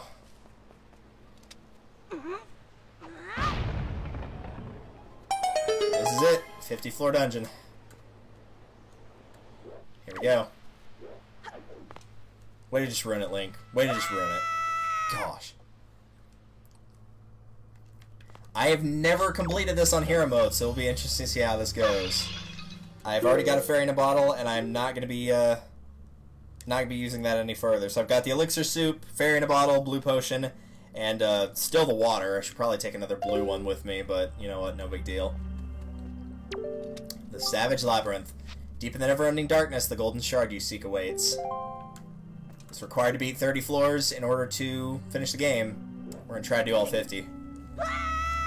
All 50 will get you the hero's charm. In the normal game, Piece of Heart, or in the GameCube game, Piece of Heart.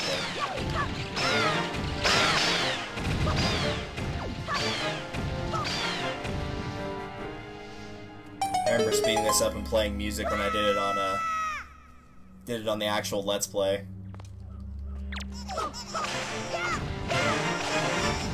Aw, come on, really? Stupid England.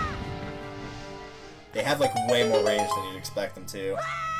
It's just they have, like, long pauses where they don't do anything.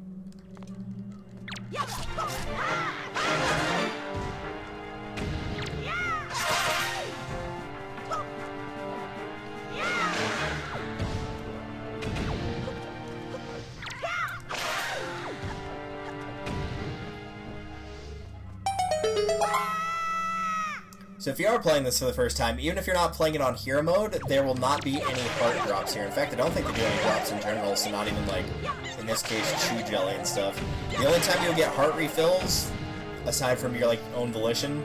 Oh, there we go. Aside from your own volition is every 10th floor. They'll give you a couple hearts and the chance to leave as well. Are there any more of you? No.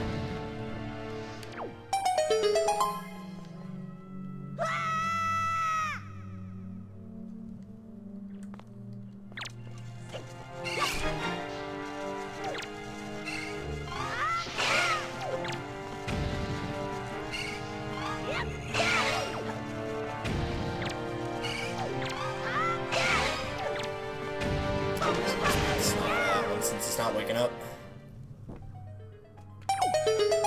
Yeah, I'm kind of surprised they didn't bring back the mini balloons in Breath of the Wild, but for whatever reason they just chose not to.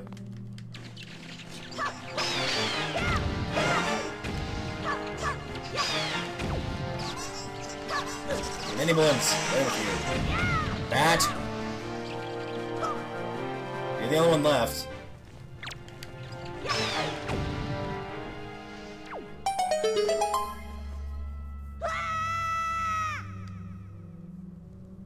Oh good, fire bats. I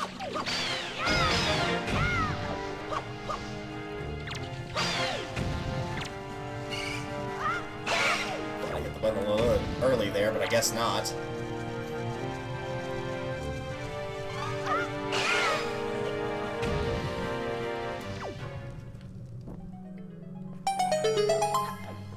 I hope somebody's keeping track of the floors, because I've not been keeping track at all. I think this is like 7 or 8.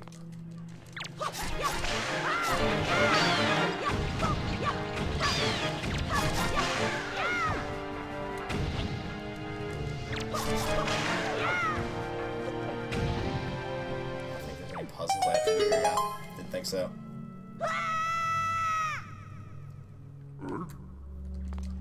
If there are any puzzles in here, and again, I don't think there are, like, any big ones, but there might be some really minor ones. Like, you know, they'll give you torches like that, and you might have to, like, you know, light the torch again and then put it on a couple of the things to put out the fire, but not anything huge, for sure. Yeah, so this would normally be floor 10, so that'd give you rupees here, and those would be hearts, the small pots would be. But since they're not, let's keep going. 10 down, 40 to go. I'm gonna get that.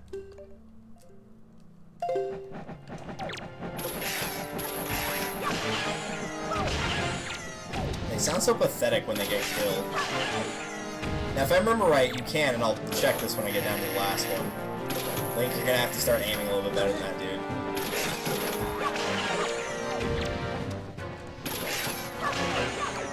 That's the last one. I think you can still grapple, like, their items off of them. Yeah, you can still do that, so if you need something for whatever reason, which I would recommend tackling this with all of your hearts intact, all 20. But if you need some of those item drops, then this is a spot you could get them.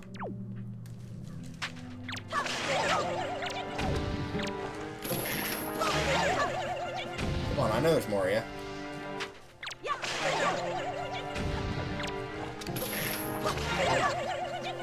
4? That was it? For floor, like, what was that, 13 or 12? Jeez. Worse floors than that by now. I could use the hook shot, but I'm afraid it might actually latch me onto them, so we'll go with the boomerang since I know that's going to work.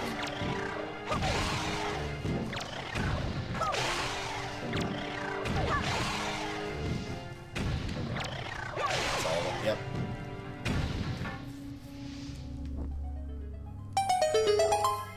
If they really wanted to be jerks, they'd make floor 49 just like a crap ton of floor masters, and then if you messed up, you get sent back to the start. Not sure how you missed, but you managed to do a good job.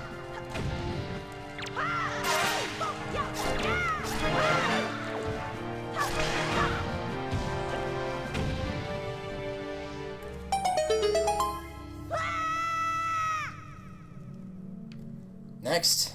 Oh, these things.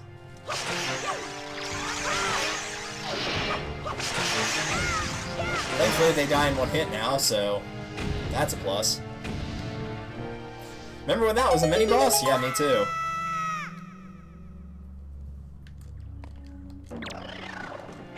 This is just a boomerang room right here.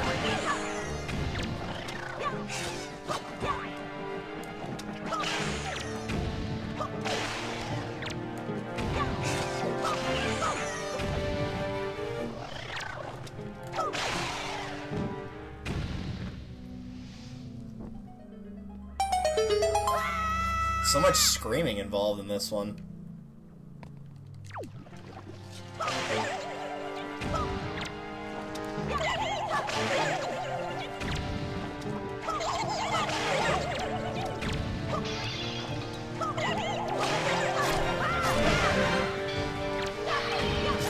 Nice ambush, loser.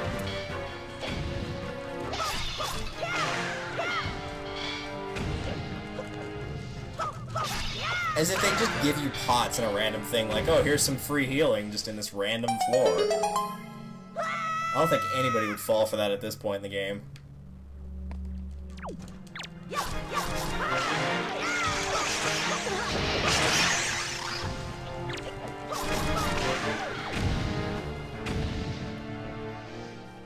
It's nice that the combat feels like really, really good in this game, though.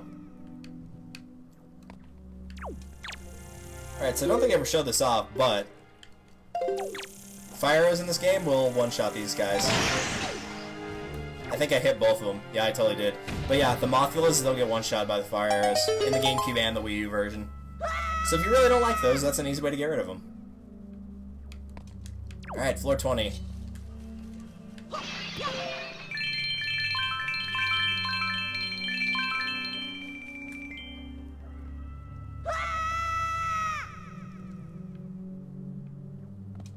This is a bunch of chews, right? Nope, Wizardropes.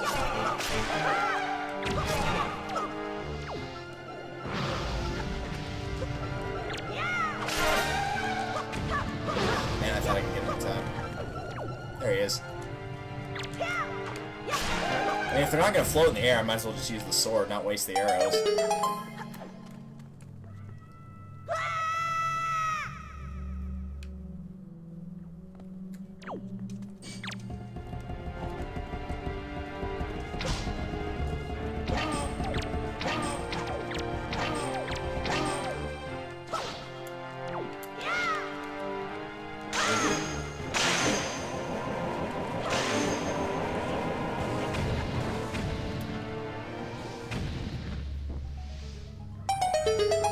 Yeah, you really think he would stop screaming.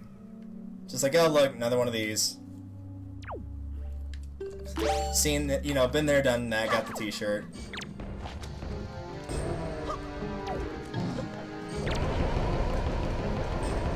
Oh, he actually still got it, cool. I thought I pushed it out of the way enough to where it wouldn't work.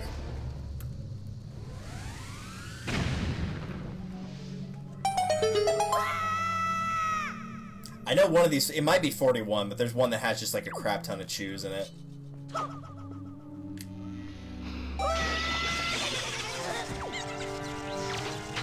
Alright, boomerang it is.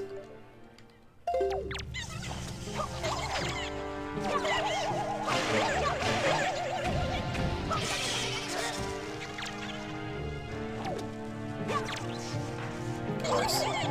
These open when you get close to them? Yeah, they do, okay. So do you have to like break them open with the boomerang? Because that seems a bit childish. Yeah, don't try A-striking those, because you'll still get electrocuted by it. Onward!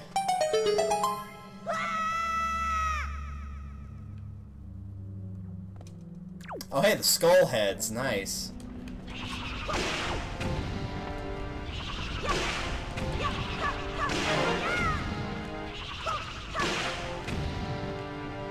Take that over the poison ones that you can't kill by just whacking them with the sword. I'm sure those will probably come up. I don't remember if they do, but I feel like they should.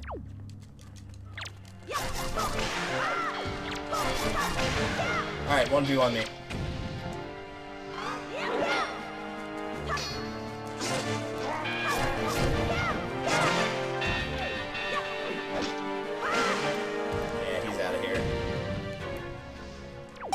Again, when they're by themselves, the Dark Nuts aren't much of a threat in this game. Even then, with those little two guys circling him, they probably wouldn't have been that big a deal, solely because it's not other Dark Nuts. The Dark Nuts are hard mostly just because it's hard to get past their armor. No, I was trying to get the Whiz Robe. Let me do.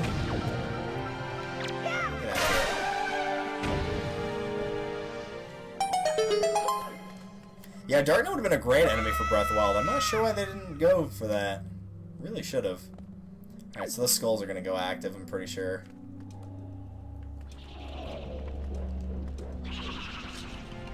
Get those out of here before they start causing any problems.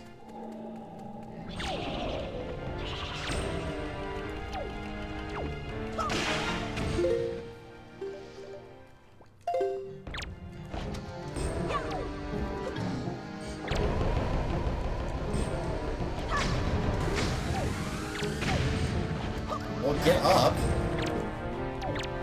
Or you could just miss, sure. You know how much I love wasting time, let's do it.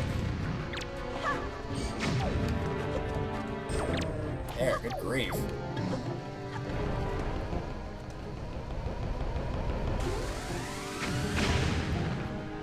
Onward! What's the next room? Hopefully not more of those annoying things. Alright, Dark Nuts, I can handle that.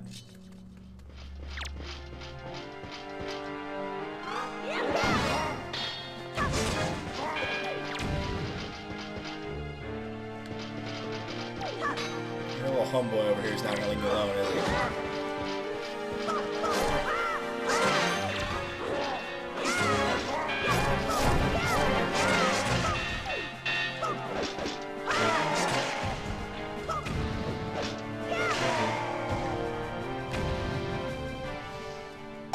Next.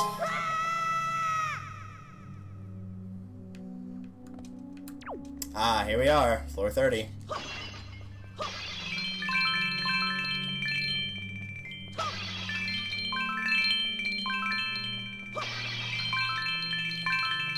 We can probably get back up to the 5,000 rupees by the time we get out of here. So let me get this straight. You have to fight 2 Dark Nuts in the last room to get to this one, but in the other one with like the smaller gauntlet, you had to fight 4? That seems a bit dumb, but okay. I know it was a 30-floor gauntlet instead of like, you know, 5 rooms, but still. Seems a bit strange, doesn't it? Also, what's up, Starlo? It is going pretty well. We just got a Triforce Shard. The final one. Also, thank you for the host as well. What fitting timing, because we have found all the shards and formed the Triforce of Courage. Which sadly has no little... Oh, it has no little cutscene for it this time, or at least not right now. Maybe it does later. I didn't know that was going to happen. Thanks. Friggin' game. Alright, fine. I didn't use up any of the elixir soups or anything like that, did I? Nope. Alright, time to go through the same 30 floors! Hooray! Why would you put it on the spot you have to stand on just prior to getting that? That's really dumb.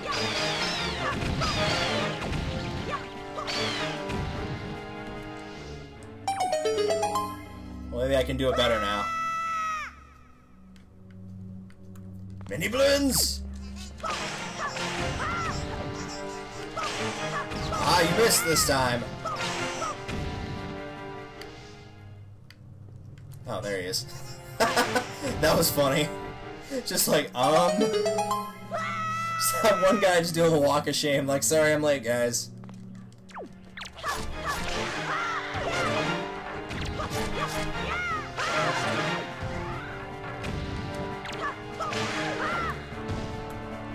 What's up, bro?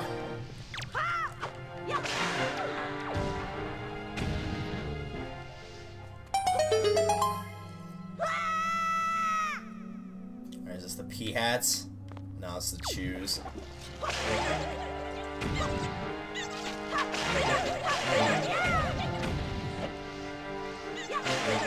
Sorry, I'm not taking my first hit to the red shoe. I'm sorry. I'll take my first hit to a lot of things, but it will not be the red shoes. Those are even easier than the mini blends. Like, come on now.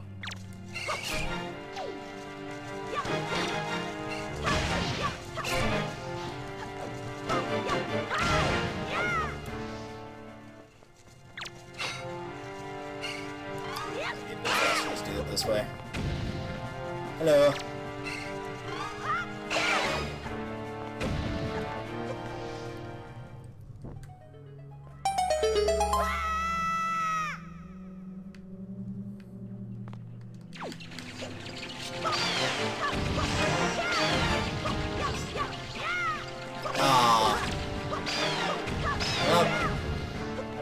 It was fun while it lasted. Get out of here.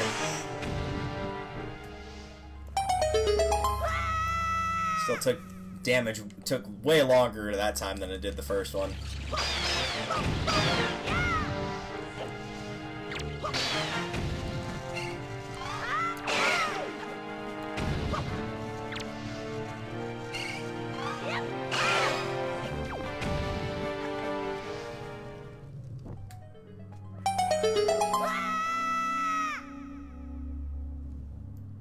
Thank you for the 2 star bits, Starlo. Yeah. You have my faith and luck. I'd much rather take your luck than compared to mine. We know how bad mine is. I'm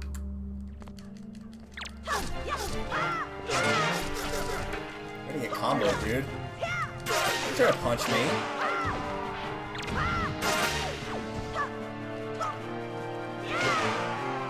This is mine now. I will take it with me forever. Oh, it actually does go with you. I figured it just dropped automatically. You probably, yeah, I was gonna say, you probably don't keep it here, though.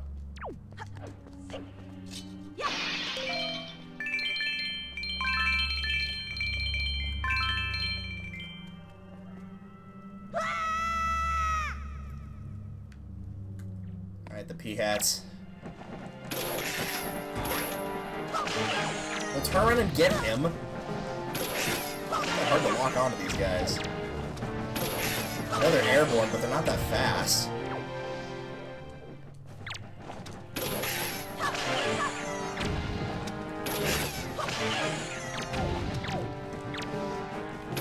we go. Away with you, Mr. Hat of the Pea.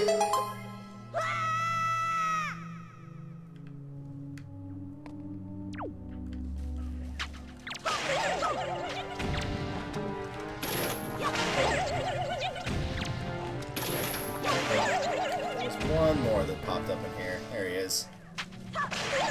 I still find that weird you only have to fight 4 of those.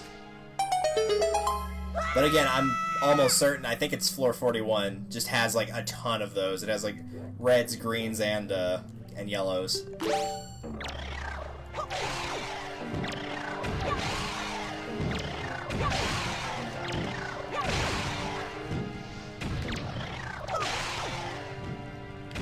This one? Nope, I didn't miss one. Just took a second.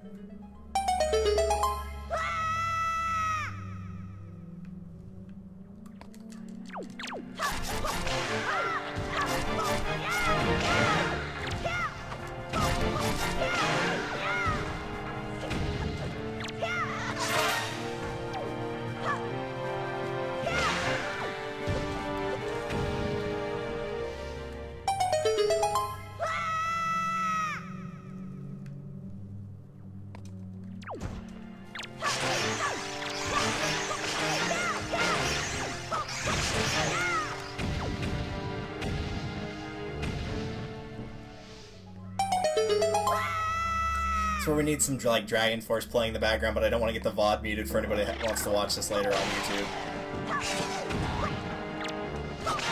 Oh nice, I got that one back there. I'll pretend like that was on purpose, but we all know it wasn't.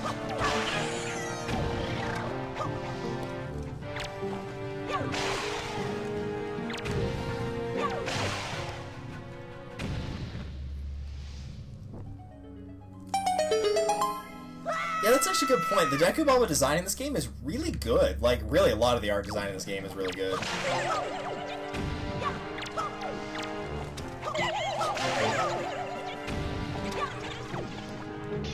That was kind of how I felt about Wind Waker when it first came out. Like, in terms of gameplay, I didn't like it because of, like, the issues I talked about earlier when we were going through the Great Sea, getting the last stuff. But what it did well, even back then, it did really well. Like, even at this point, a lot of people don't like the cel-shaded style, but I think, like, at this point in the Zelda series, like, this was the best the art has ever been. This is the smoothest the combat has ever felt. This is the most realistic portrayal of Link they've ever given, where he actually has part of his family living with him, and it feels like a realistic situation.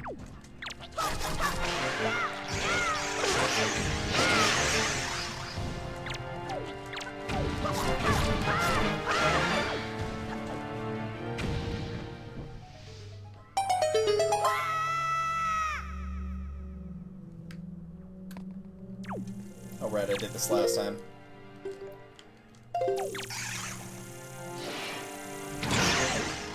Which I guess if we can line them up and get them both with one arrow, that actually makes it all the better. I don't know how I managed to do that both times I went through here, but I did.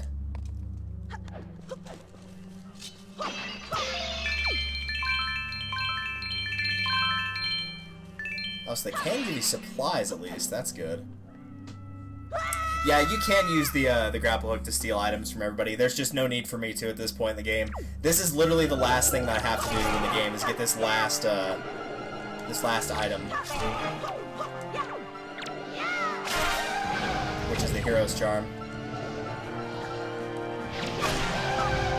Aside from that, I've like dug up every treasure chart. I've gotten all 20 of the hearts. So yeah, you can steal the items from enemies if you want to, because they're not going to drop it in here. You actually have to steal it from them, but I have no need to anymore, so no reason for me to.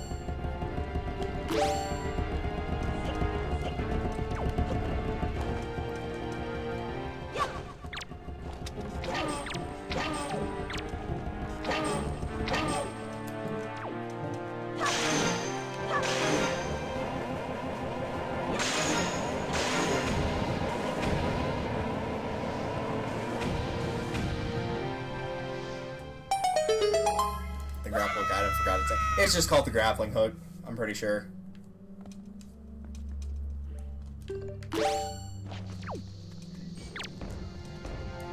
I'm impressed that counted, because it probably shouldn't have.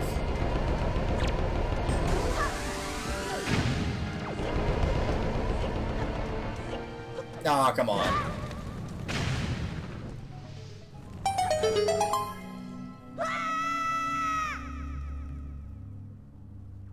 Alright, I remember this room. I'm not gonna fall for this trick again. Get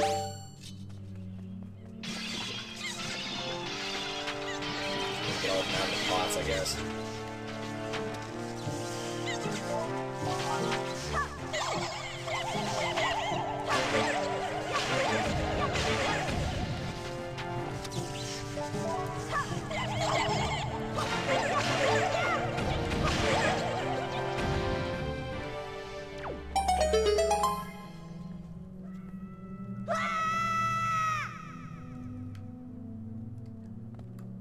the skull heads, right? Forgot about these.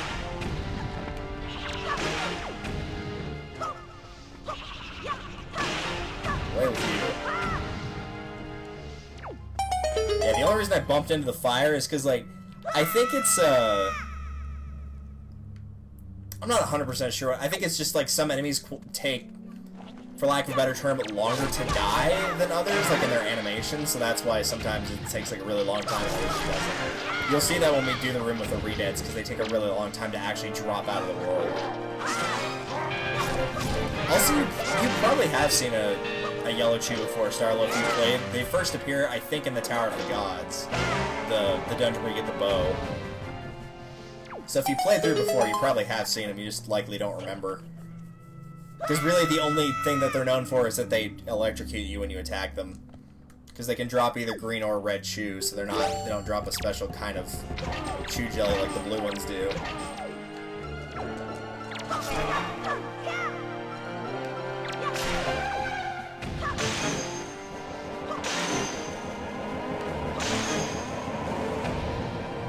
Rope, is that it? Nope, just those. Okay, cool.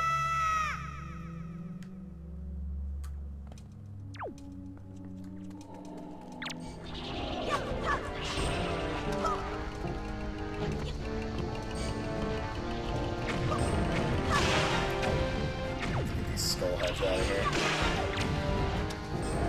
That's one.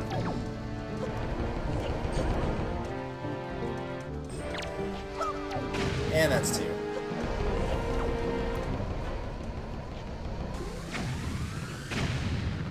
Almost walked into it again there.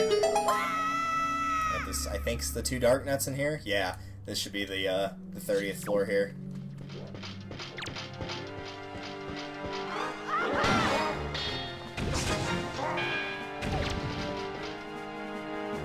Oh, for crying out loud, come on.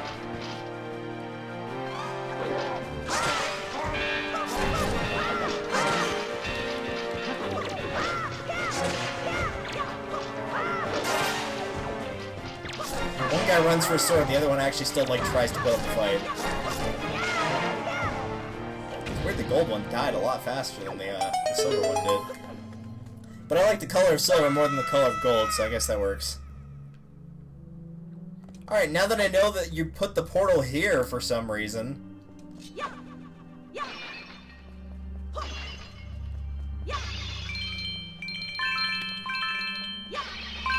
Like, you couldn't have just, like, put it here?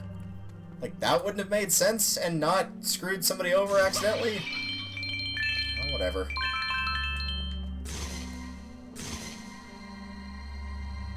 So I guess you could technically at least get to 30 and get the Triforce chart before doing the Earth and Wind Temples, because you'd at least... Well, no, because you'd need the shield to get through. You could get down to this point, though, because you could have the power bracelets before going in those dungeons. You just couldn't go any farther without having the shield.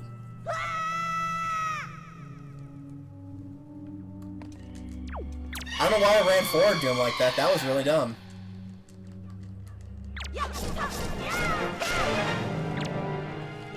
I had got to get better at timing that correctly.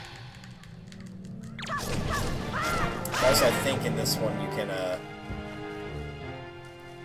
well, if it would let me walk forward... Yeah, you can stun him with the light here. I don't think that ever came up when I did it in the Earth... Or when I went through the Earth Temple, but you can stun them with the light. Like so. And it stuns them for a pretty long time, too. If you really don't like fighting these things. That's what you're supposed to do. I think that's the first time I've done it correctly.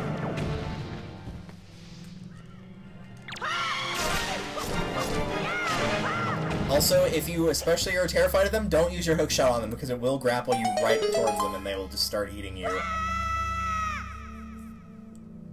Thankfully, I think that's the only time they appear in this thing.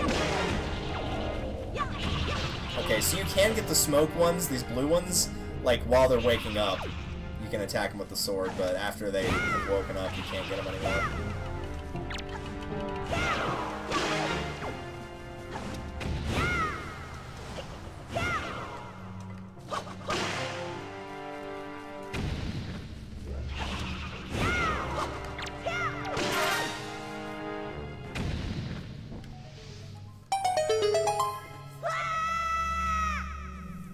That is entirely fair. The scream is a bit unsettling.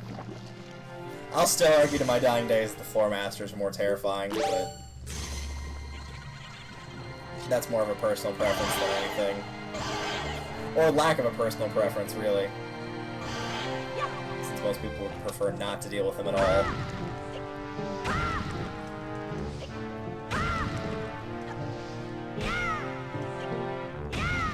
Also, you may not remember the black shoes either. If you don't remember the yellow ones, you may not remember these guys. They show up in the Earth Temple.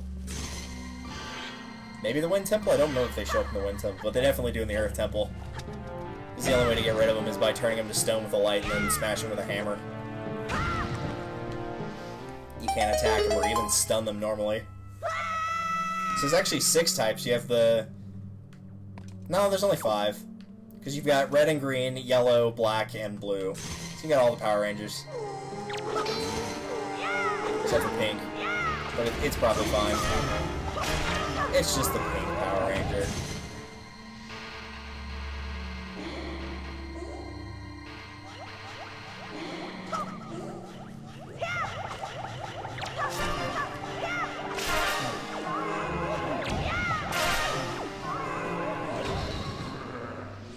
Where'd the light go? Haha! Who's in the driver's seat now, sucker?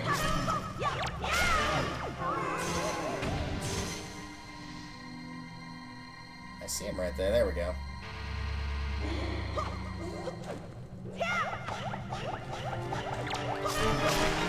The last one? Yeah, there we go.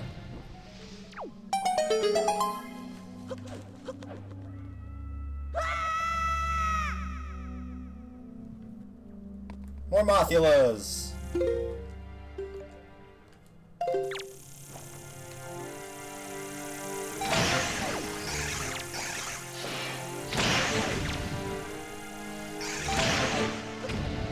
I know I'm wasting magic there, but it's fun to set them on fire. Surely we gotta be getting pretty close to floor 40 by now. I'm gonna get rid of that Redead first. Or it could just, you know, do that. That better not count as damage towards me, by the way. Not the actual Redead doing that, but the guy hitting me while it's going on. Hey, what are you doing?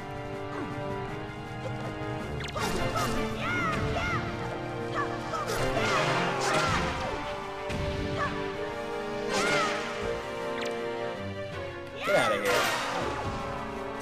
I should have started with those guys. Oh well.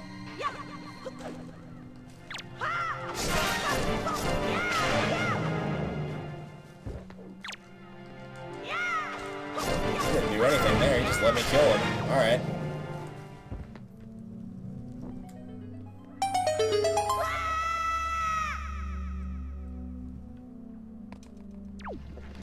Hi, Mothula.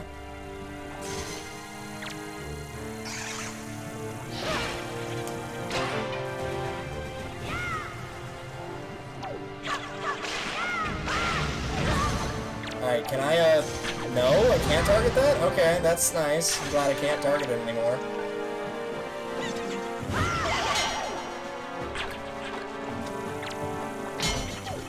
Yeah, it's not letting me target that anymore. Alright, that sucks.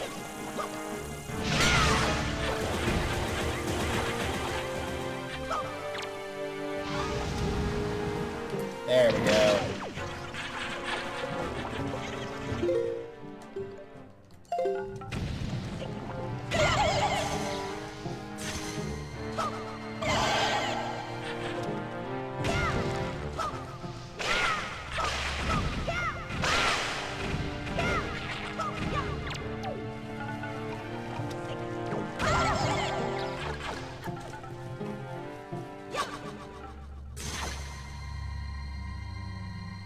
There we go.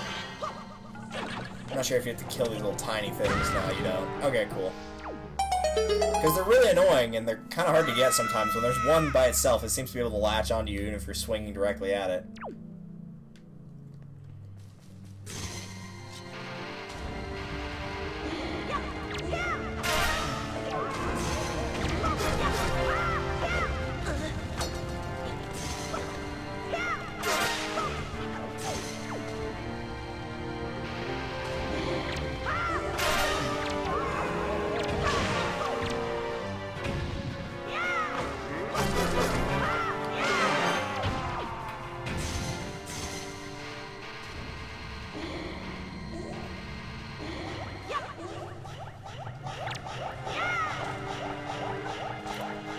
go up to him and stab him. There we go. That'll work.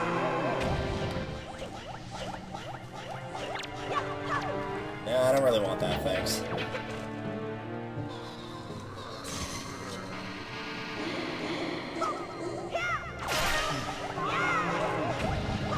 Back here.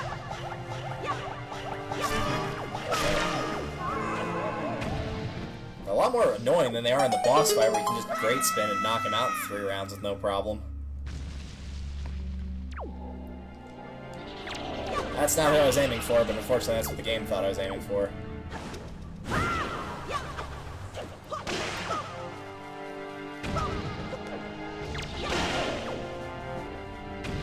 No, I can't target that one? Alright.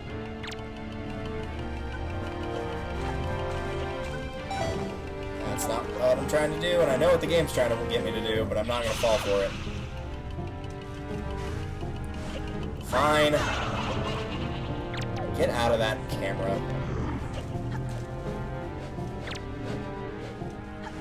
I'm not going to fight these things till all those skulls are gone. There we go. So the boomerang, the bombs, and the hammer. There we go.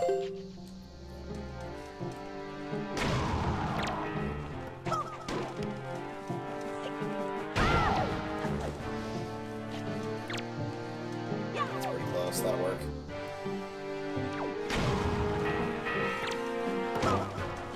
Alright. See, they're not that bad. They're not that bad, the skeleton guys, when they're by themselves, but if they've got anybody surrounding them, they're a pain. Alright, 10 more floors.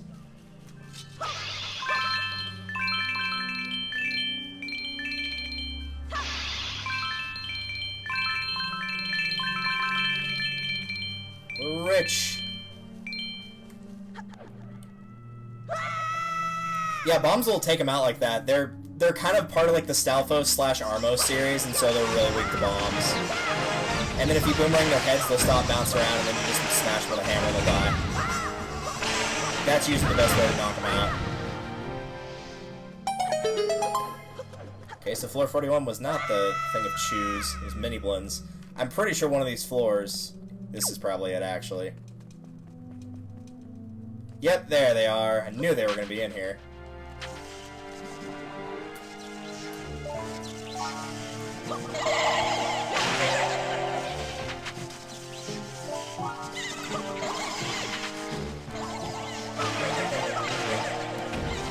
Really, the big deal here is making sure all the yellow ones are gone first. Once you've gotten that taken care of, you can just go into a crowd of them.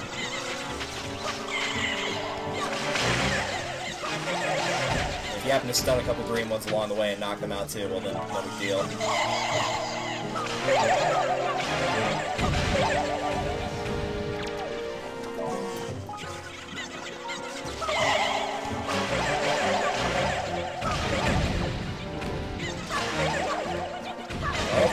Yep, looks like it.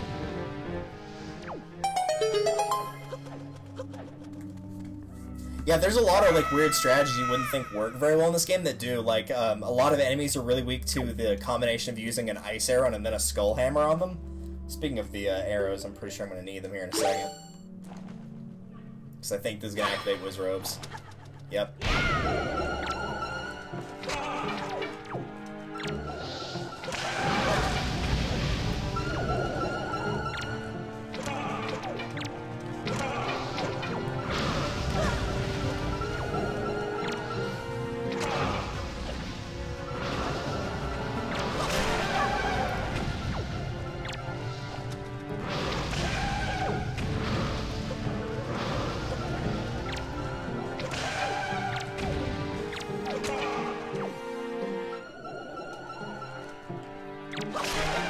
Could have gone worse.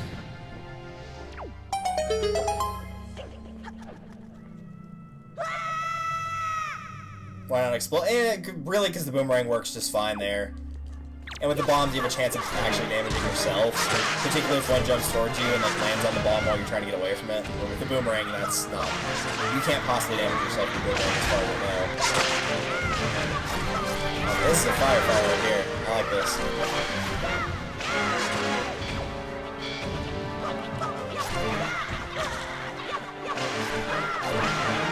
target the three guys to the left. Thank you. Dude, you missed out on the party. There we go. Just hanging out in the corner over there. Well, shame for that. Next. Okay, that's actually a pretty annoying combination, I'm not gonna lie. That looks quite obnoxious. Ah, come on. Yeah, 'cause he's just gonna get me immediately. No, I meant the other dude, but sure, I guess that one too. I'm gonna try to get the redeads out first. I feel like they'd be more of a pain. As soon as the game would like to let me move. Thanks. Appreciate you.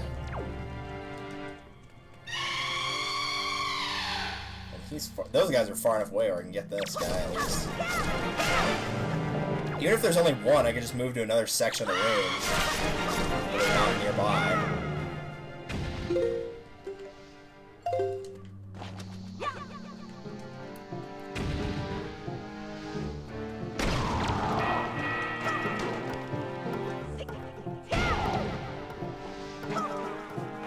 Yeah, that's the only downside to using this method is you can very rarely get both of them in one swing. I wouldn't really, or with one swing the hammer rather. I wouldn't try doing that. I usually just pick them off one at a time. So if you make multiple explode, just pick one that you want to get out and get them out. Alright, there we go. At this point, we're pretty much good. Seriously, why is that not working? That's only worked like twice in the entire time I've used it. The good news is they only give you like a half a heart of damage. The other guys it would do way more. I'd rather take damage from the Redex than the Stalfos, or whatever you want to call them. Ooh, this is not going to look pretty. I'm going to stay away from the Dark Nuts until I actually have to fight them, because if you stay away... That didn't work. If you stay away far enough, then they won't even, like, activate. Around that pillar, please. Thanks.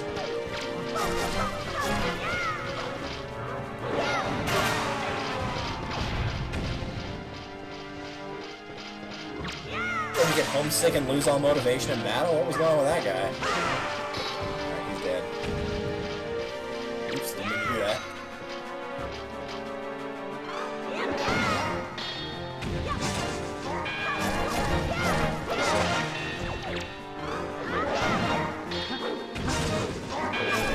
That is a great camera angle, thanks for that.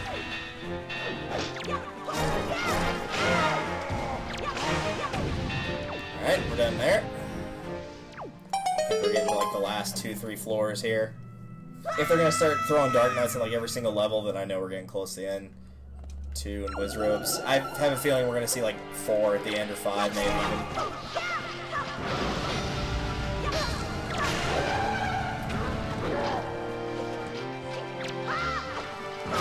Sure, I missed there with that shot, but whatever.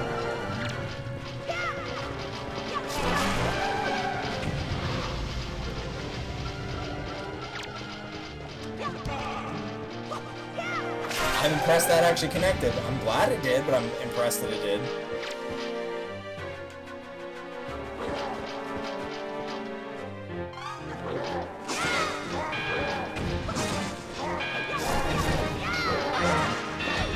I hope that looked impressive, because it looked kind of cool on my end.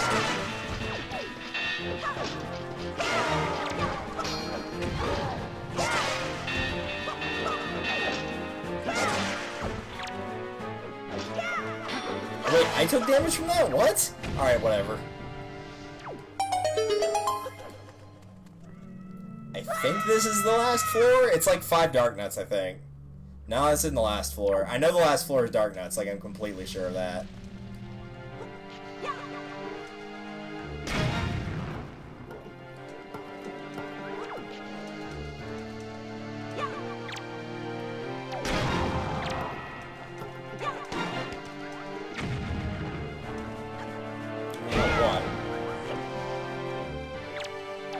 Just convince him to swing, actually, then I won't have to waste the bombs.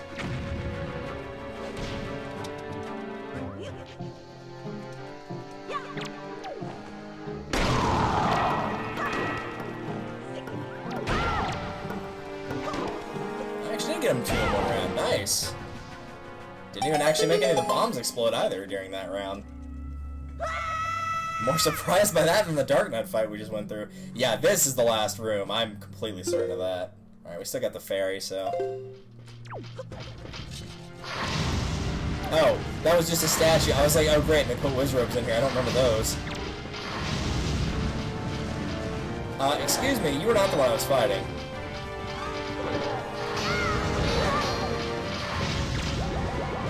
And this is the downside of fighting the Dark Knights, is you basically have to wait for the Helm Splitter to activate, and you don't get a say in which one activates, so usually you're going to get the back slice.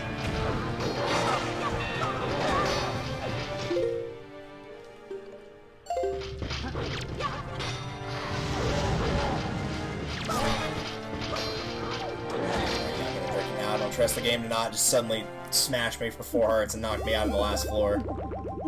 It's not that I don't trust the game, it's just I don't trust the game at all.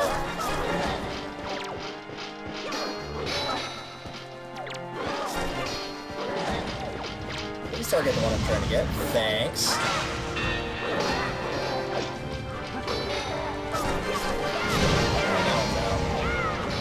Next. Yeah, that's what you'd rather have happen, because with the back slice, like, there's so much armor between the 4 of them, or even when there's 3 of them, that it'll probably just flank off of one of the other guys instead of the one you're actually trying to hit.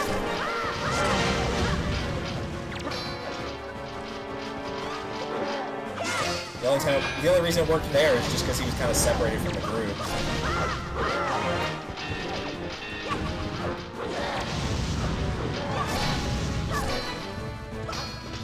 That's not who I'm targeting, by the way. I don't know why you're going for that guy.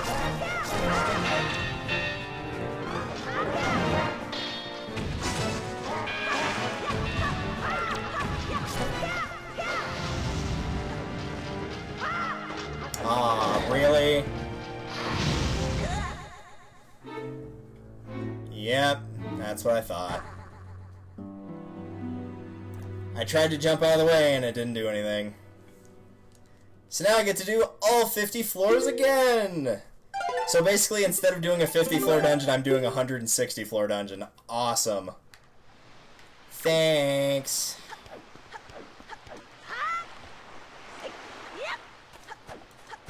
So much for doing Resident Evil Mercenaries on time.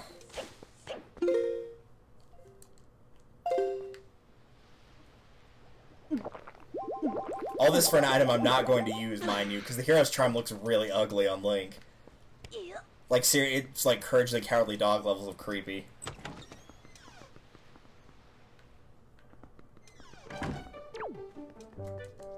Hi, Granny. You'll never guess what just happened, or you probably will, because you know my luck.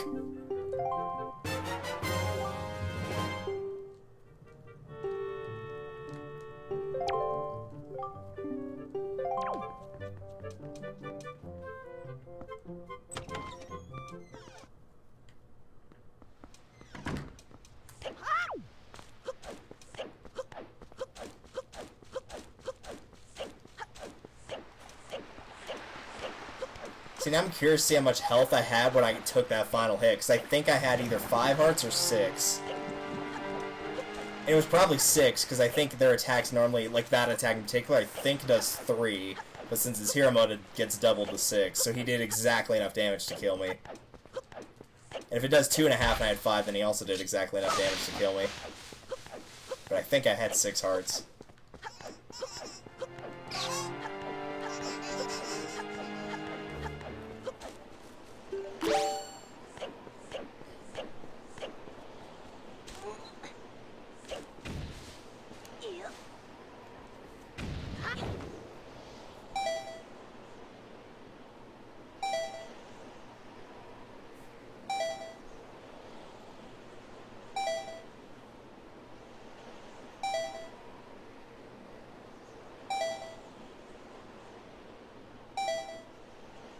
That's what that was. I was getting like a bunch of messages on Discord. It was Josh Jepson's like bot freaking out again.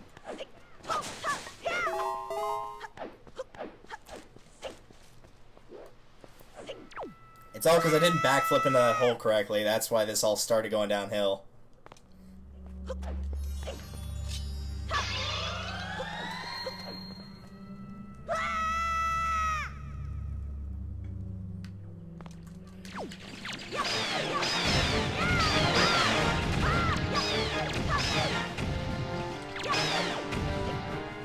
Let's see if we can get through the first 10 floors without taking any damage. Which really the worst floor is going to be this one, so...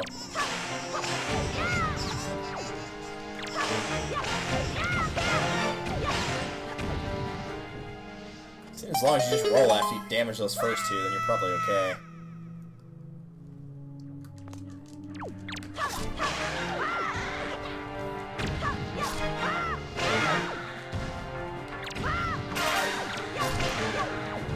And that's 3.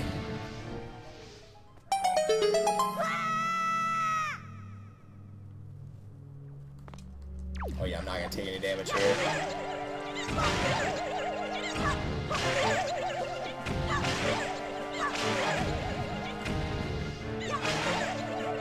That's 4. I'm sure somebody's probably done like a no damage run of this.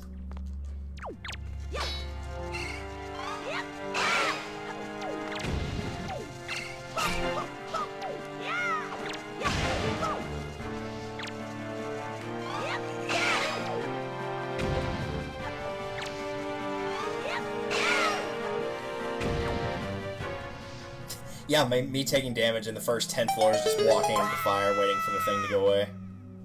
I can believe that happening.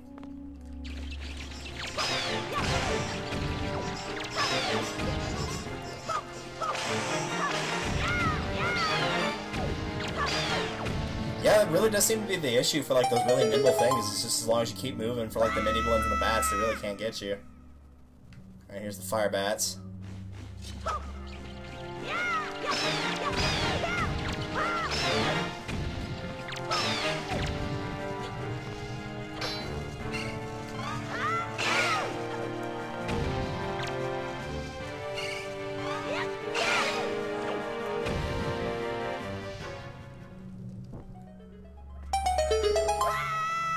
Alright, it's probably more the... yeah, these dudes.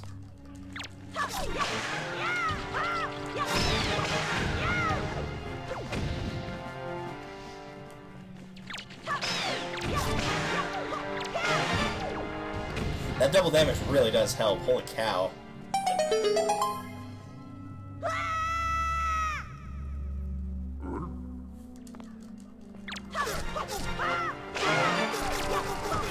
Ah, yep, there it is.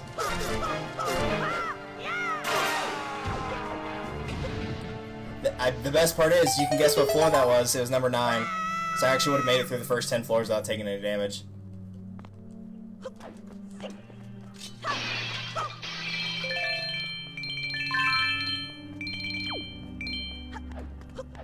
I'm noticing bad luck is becoming a staple of this area, and I don't appreciate it. And let's go with the boomerang. It's probably easier than the shot in this instance.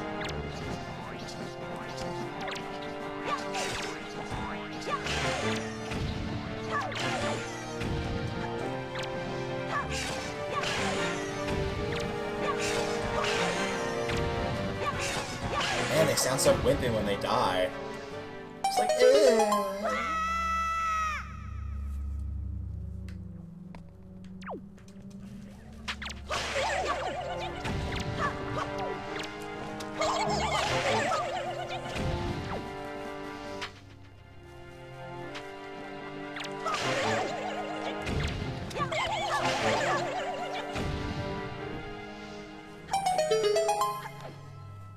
It looked like it was trying to corral me to go back into the spot that I was going to. Like, oh, no, you went too far. And it's turned into a mini golf course where some of the holes are just, like, naturally concave. So if you just slightly miss, if you're patient enough, the gravity will just take it back down to where you actually need to go. That's something I kind of want to do if I had the time for it. Just go, like, mini golf and go bowling. I haven't done either of those in a while.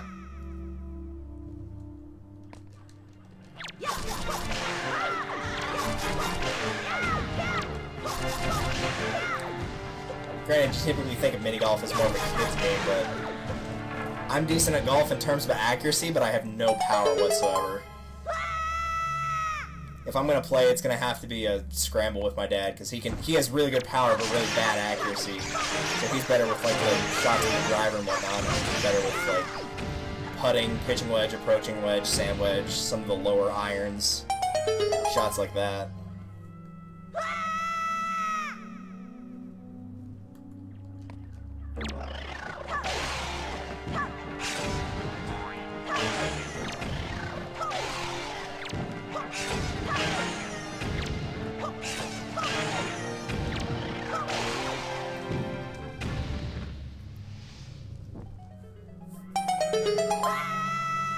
Alright, what's next?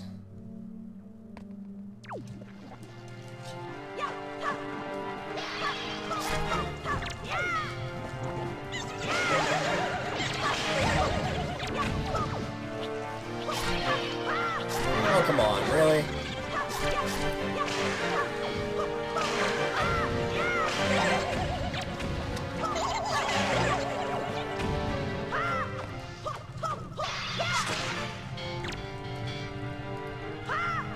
Get out of here.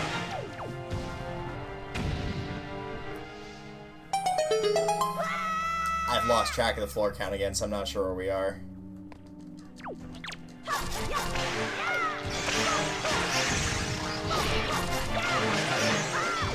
Did he actually get killed by just that guy falling onto him? Because I don't think I attacked one of those, not Mothulas, but whatever they're called when they don't have wings. I guess just Goma, but I'm pretty sure I didn't actually hit one of them. And they got too close together and burned alive again. They did that all 3 times I went through this area. Well done, boys. I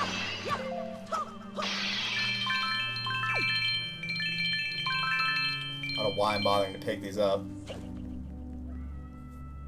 Mostly just because they make me feel better to be greedy. I have nothing else now if not my greed.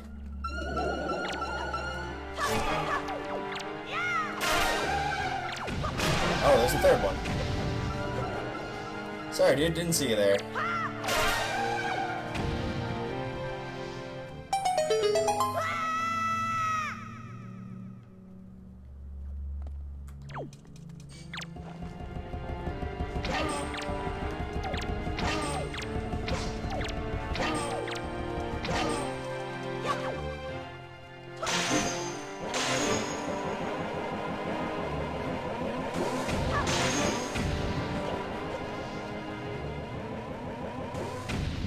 Worst part is, depending on how we do time-wise, I might actually still get the 50 floors done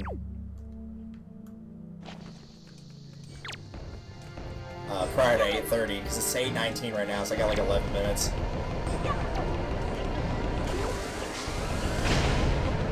Making like relatively decent time here.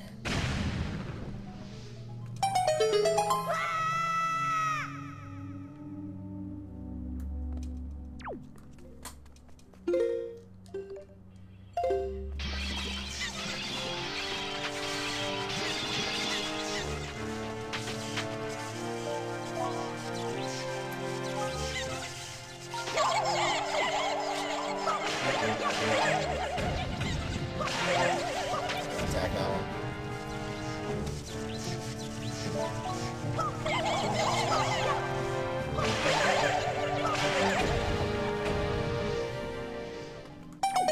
Next. It's weird, like the faster I'm going, the sloppier I'm getting, but I'm somehow taking less damage despite playing really sloppy. No, I did not want you to jump strike that. I'm not sure why you did, because it wasn't L targeting anything. Like, I wasn't even holding down L at all, target or otherwise, because it's one of those... I think this is the first Zelda game where you actually have... or not forced to, but the default for it is hold rather than hit. The old ones, like, as long as you just tapped L once, you didn't have to hold the button down. One way for you to do. I think this is the first game where it defaults to hold. And the more I play the Zelda games, the more I like hold.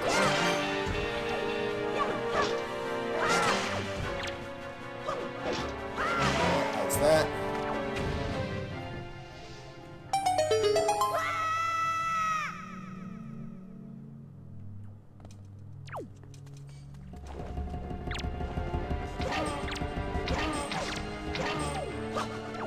Hey, was Rob?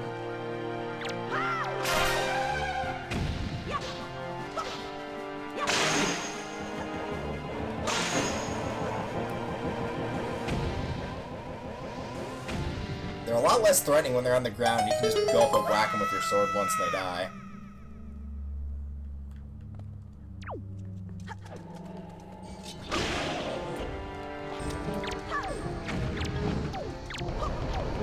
Press that worked.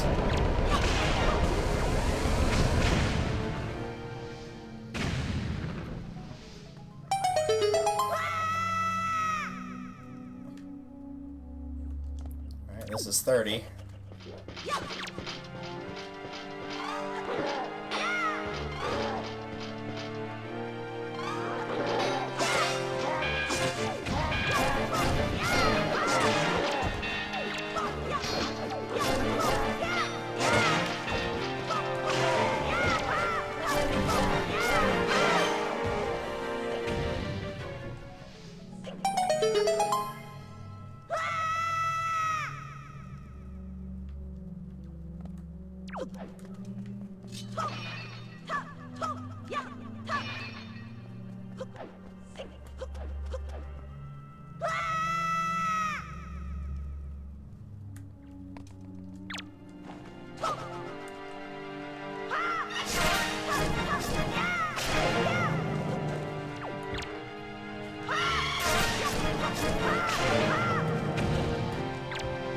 Oh, come on. That one I was very certain I had.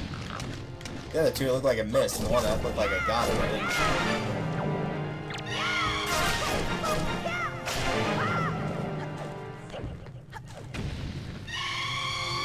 Come on. Start stabbing. There we go. If you don't mind waiting, you could just wait, too, because they give you plenty of an opening to where you can just stab them immediately after. But it's a little faster to do that.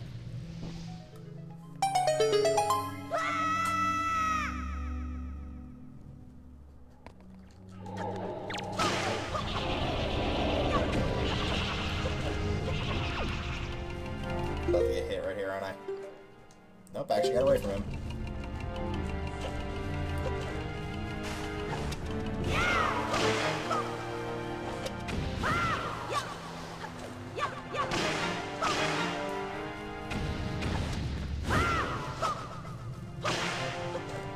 That went a lot faster than the last time I did that.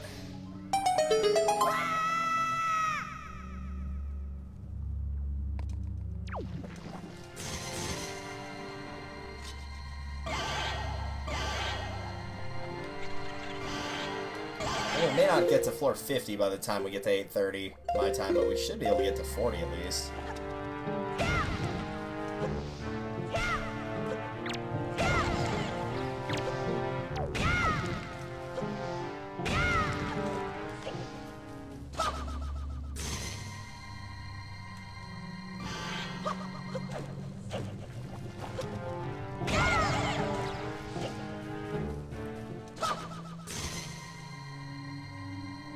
Come on, I know you're over there.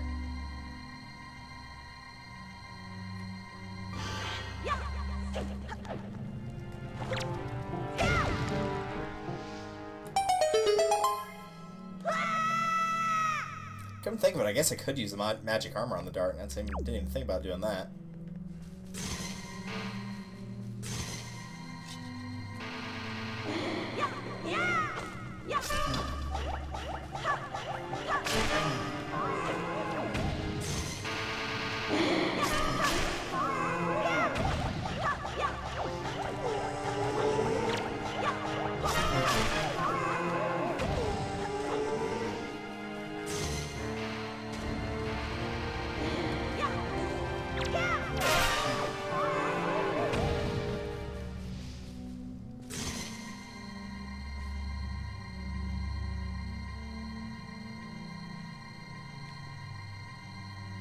Where's the last one in here? There's gotta be at least one more. There he is. Okay,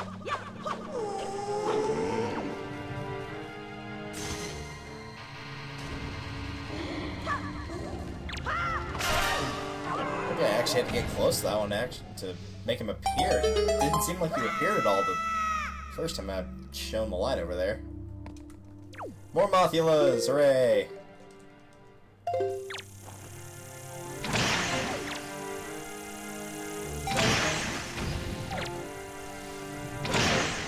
Well, that was fun. Next!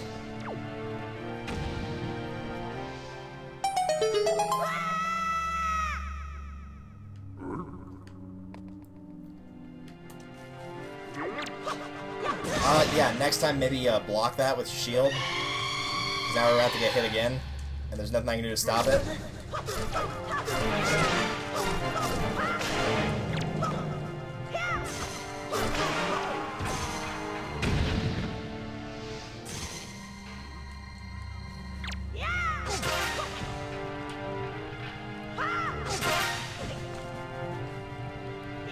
Ow. How come your fist had more range than my sword? Nah, we're going back over here. I know you don't want to.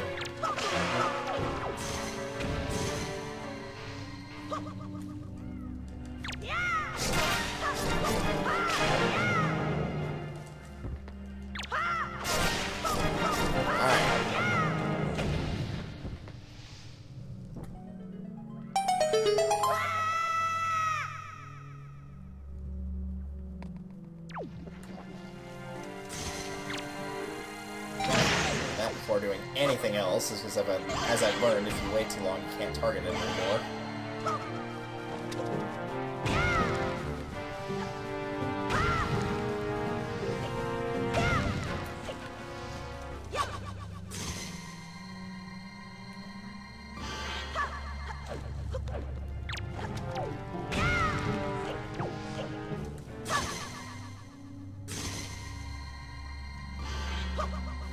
That should be the last one of you.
Gotcha. Nope. There we go. Now I gotcha.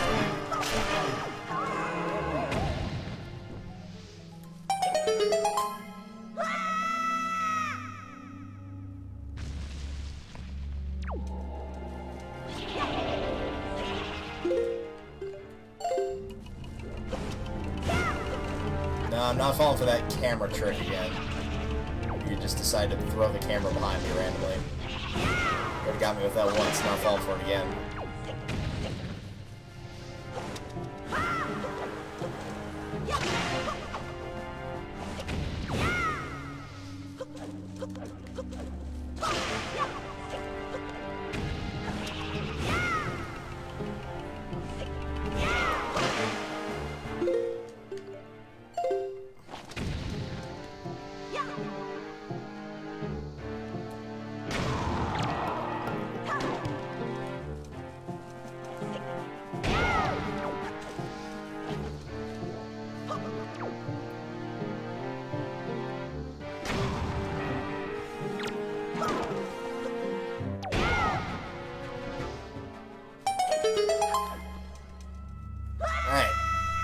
Officially 8:30 here. Was that floor 40? Yes, it was. So I did at least make it that far. Now we celebrate with money!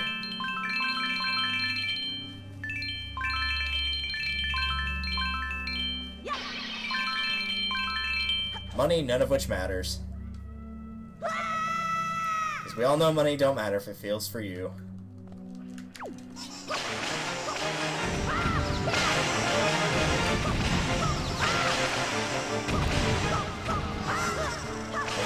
spin attack can do no wrong. 11.5 hearts do 9 floors, plus the elixir soup and the blue potion. I forgot to get a fairy, so we're gonna have to watch for that.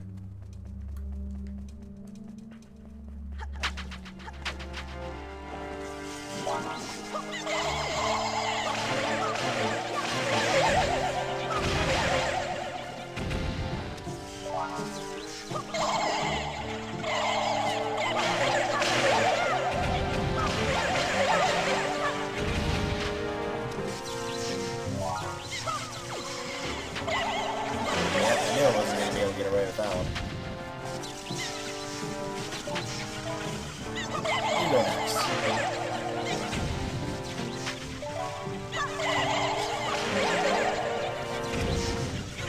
Make sure we get the yellows. That should be good.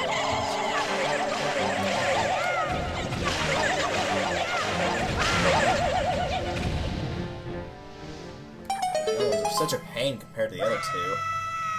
Of course, the red ones, you just practically look at them and they die.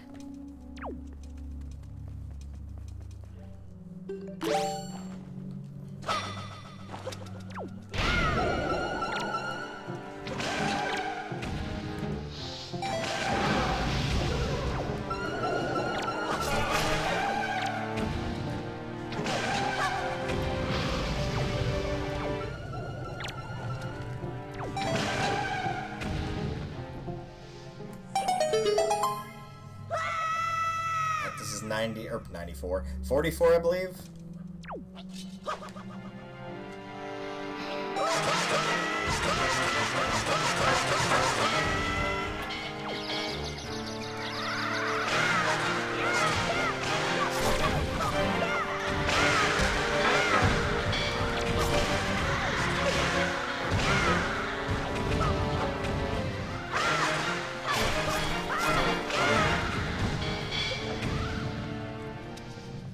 Oh, please tell me that just killed him. Ah, nice. Also, not sure how that missed. I see you going to pick that up, Link. You enjoy that.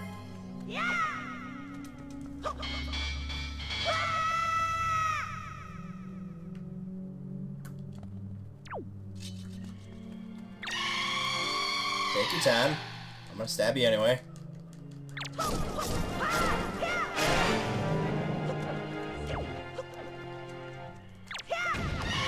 Take your time, you're getting stabbed anyway.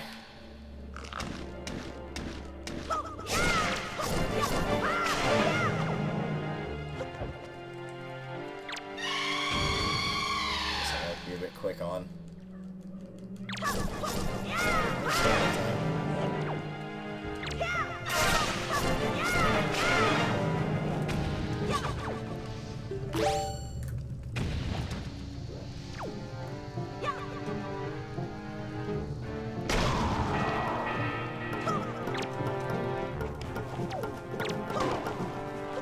Ah, of course, just too slow.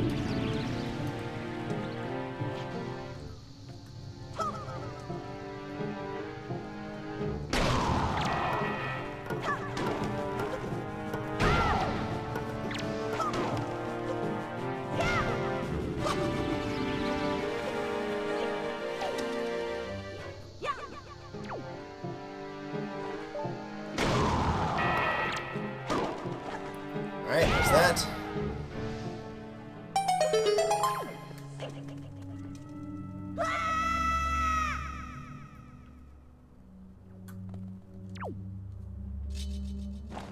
Oi! Aw, that wakes them up too, doesn't it?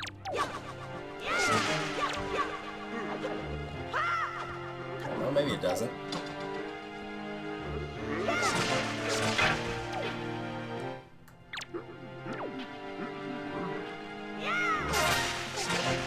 Do this without waking the Darknuts up. That would be a lot more helpful than... I might not be able to get that last one, but even getting the first two out would make a big difference here.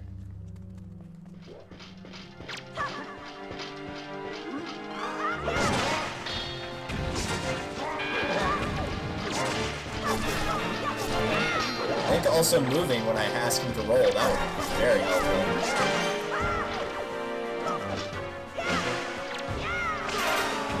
scouts are gone. At this point, we got it.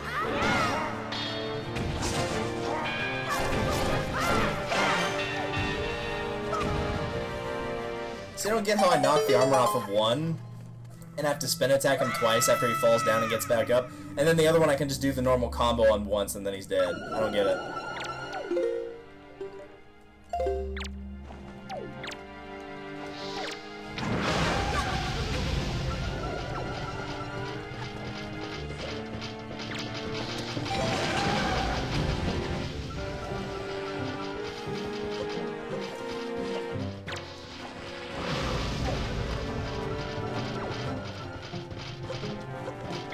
Alright, those guys are gone.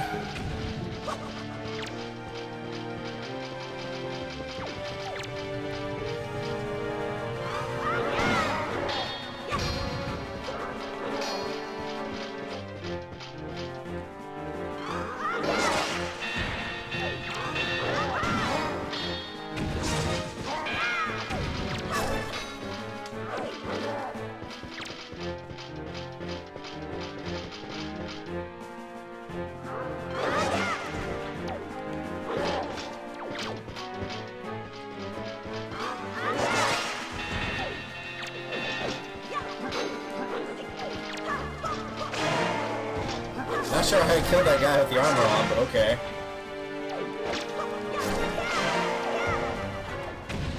Unless I hit him in the head with that stab move somehow, but that doesn't make much sense. Alright, is this the 4? No, it's this one. Alright. Or the 3, rather.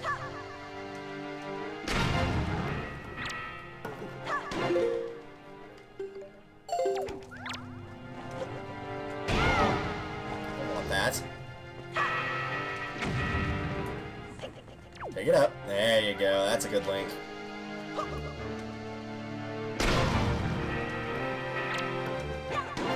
I have no idea how that explosion of that bomb that I threw failed to ignite any others, but it somehow did.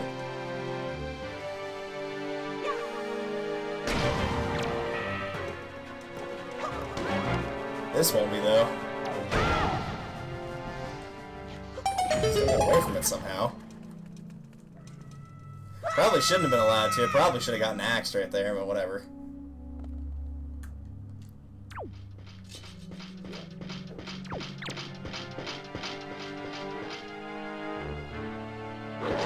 Glad that didn't do anything. Alright, I get the picture. You're not gonna let me go past this point. But too bad I'm drinking this whether you want me to or not. The guy on the right was close to me, so she should have done some sort of attack and didn't do it either time.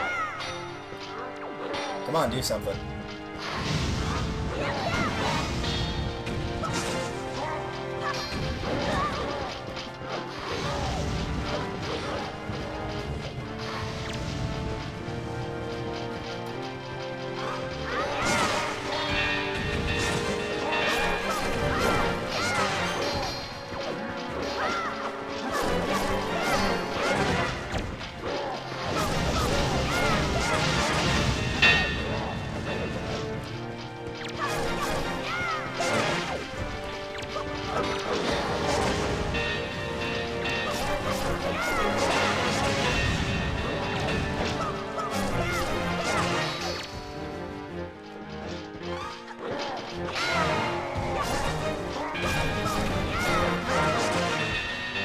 Got him this time. Well, even you're not gonna make a difference. Nice try. I'm falling for that trick again. Sweet. So after 50, let's see. So after 160 floors of a 50-floor dungeon, we finally done it. I'm still very upset about that first one. Putting the light right in the center of the room was really stupid. But now we have the Hero Charm. This mystical trinket allows you to see the life forces of your foes. Touch this icon on the item screen to equip it. Unfortunately, it's creepy. That's what it looks like. And rather than giving you like a certain meter on your life, it basically just gives you like an energy bar. And whenever you hit an enemy, that energy will drop, and then once the energy bar is gone, that's how you know it's dead, obviously. Probably the only use it would really have is on bosses, and so as a result, it's kind of useless in the HD version because you're probably not getting it until you've beaten every boss, other than the last one, obviously. But yeah, you see little energy bars like this. You complete whenever they're dead. You get the idea. So, not really all that magically delicious, sadly. So, I will not be keeping that on. We'll just take it off. But aside from that, I'm going to go get a fairy real quick, and then some elixir soup as well, and we'll switch over to Resident Evil 5. So sorry if you were here for that and it started a bit late, that was why. It's because I got to the 30 floors, and then they put the light to take you back out, even though I was going to go to the 50, directly behind where you have to open the chest, rather than in a spot it would be harder to accidentally run into it. So I did that, and then died on floor 50, or 49 rather, of 50, since 50 is just the chest. Died on floor 49, so I had to go through that again, so it took, actually, it would have been 130 floors, not 160, but the point still stands, it was annoying.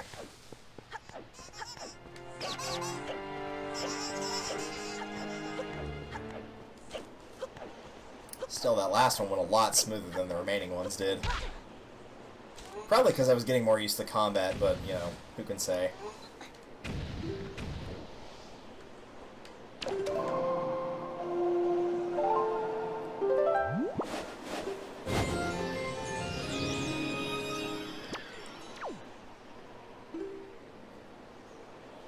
Actually, you know what I could do? No, I do have enough magic for that, alright. I was gonna say going back to that spot's just gonna be, it's going to be just as quick because you could just, you know, get the fairies in the first room. Empty bottle, there we go. Let's just grab one from here rather than going into the actual forest and having to loop around that section. It'll probably be a little bit faster to do this.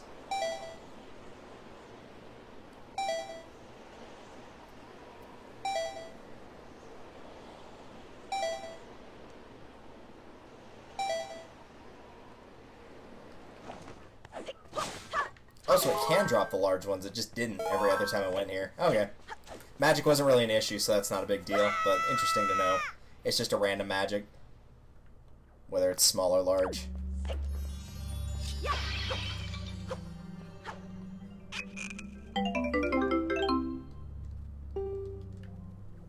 I'll just eat the other one. Nom nom.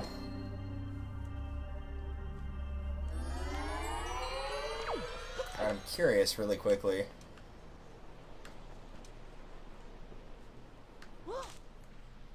What's in this pot? A green rupee for having to come all the way out to this corner. Wow, that's more than a little depressing. Oh well.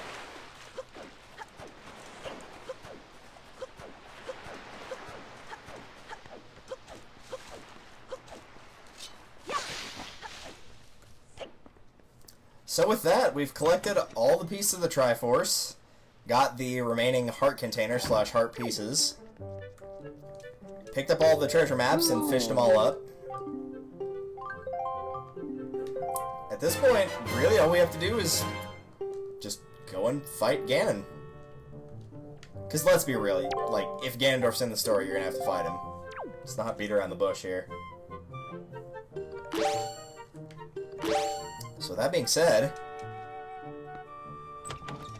the next time that I do Wind Waker HD, I'm actually going to have Harmless Sky on and have him finish the game, because he's not actually beaten Wind Waker HD before, or actually just Wind Waker in general because of the whole Triforce map thing, and honestly I can't say I blame him. But I do want him to actually get the opportunity to finish the game. So with the Triforce completed, I don't know why I had to get on the boat, but apparently I did. Apparently it was important. It wasn't important. Well done, Delta, with the shards you've collected. The Triforce of Courage is now complete at last. We must make for Hyrule quickly. So this is the point where you go to the Tower of the Gods, but instead we're going to be saving. And double saving, because I don't trust the game. Not after the crap it pulled earlier. And with that, we will take like a 5-ish minute break for me to get another drink, use the bathroom. Before I do that, however,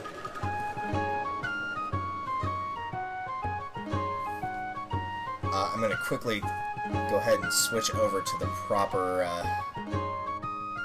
capture for Resident Evil 5, have the game loaded and whatnot. So what I'm going to do very quickly is end the stream and just restart it, and for anybody that does streaming stuff, you probably know why. You can export stuff to YouTube through Twitch, and it is infinitely faster than me downloading the video, splitting it up into 2 separate parts, you know, validating those files and having them both on my computer desktop and then uploading them. It takes about like 3 hours to do all that, but I could just upload each one individually and it would take me like less than half an hour. So that's the only reason I'm splitting them apart. So if you are in chat and wanting to watch Resident Evil 5 once I get the game loaded here, because it is loading right now, I'll end the stream and then immediately turn it back on. So I'll just put like a little notification inside of the chat letting you know to refresh the page, and then I will kick it over to intermission for like about 5 minutes tops. Most of it's going to be just me grabbing a drink and going to the bathroom again.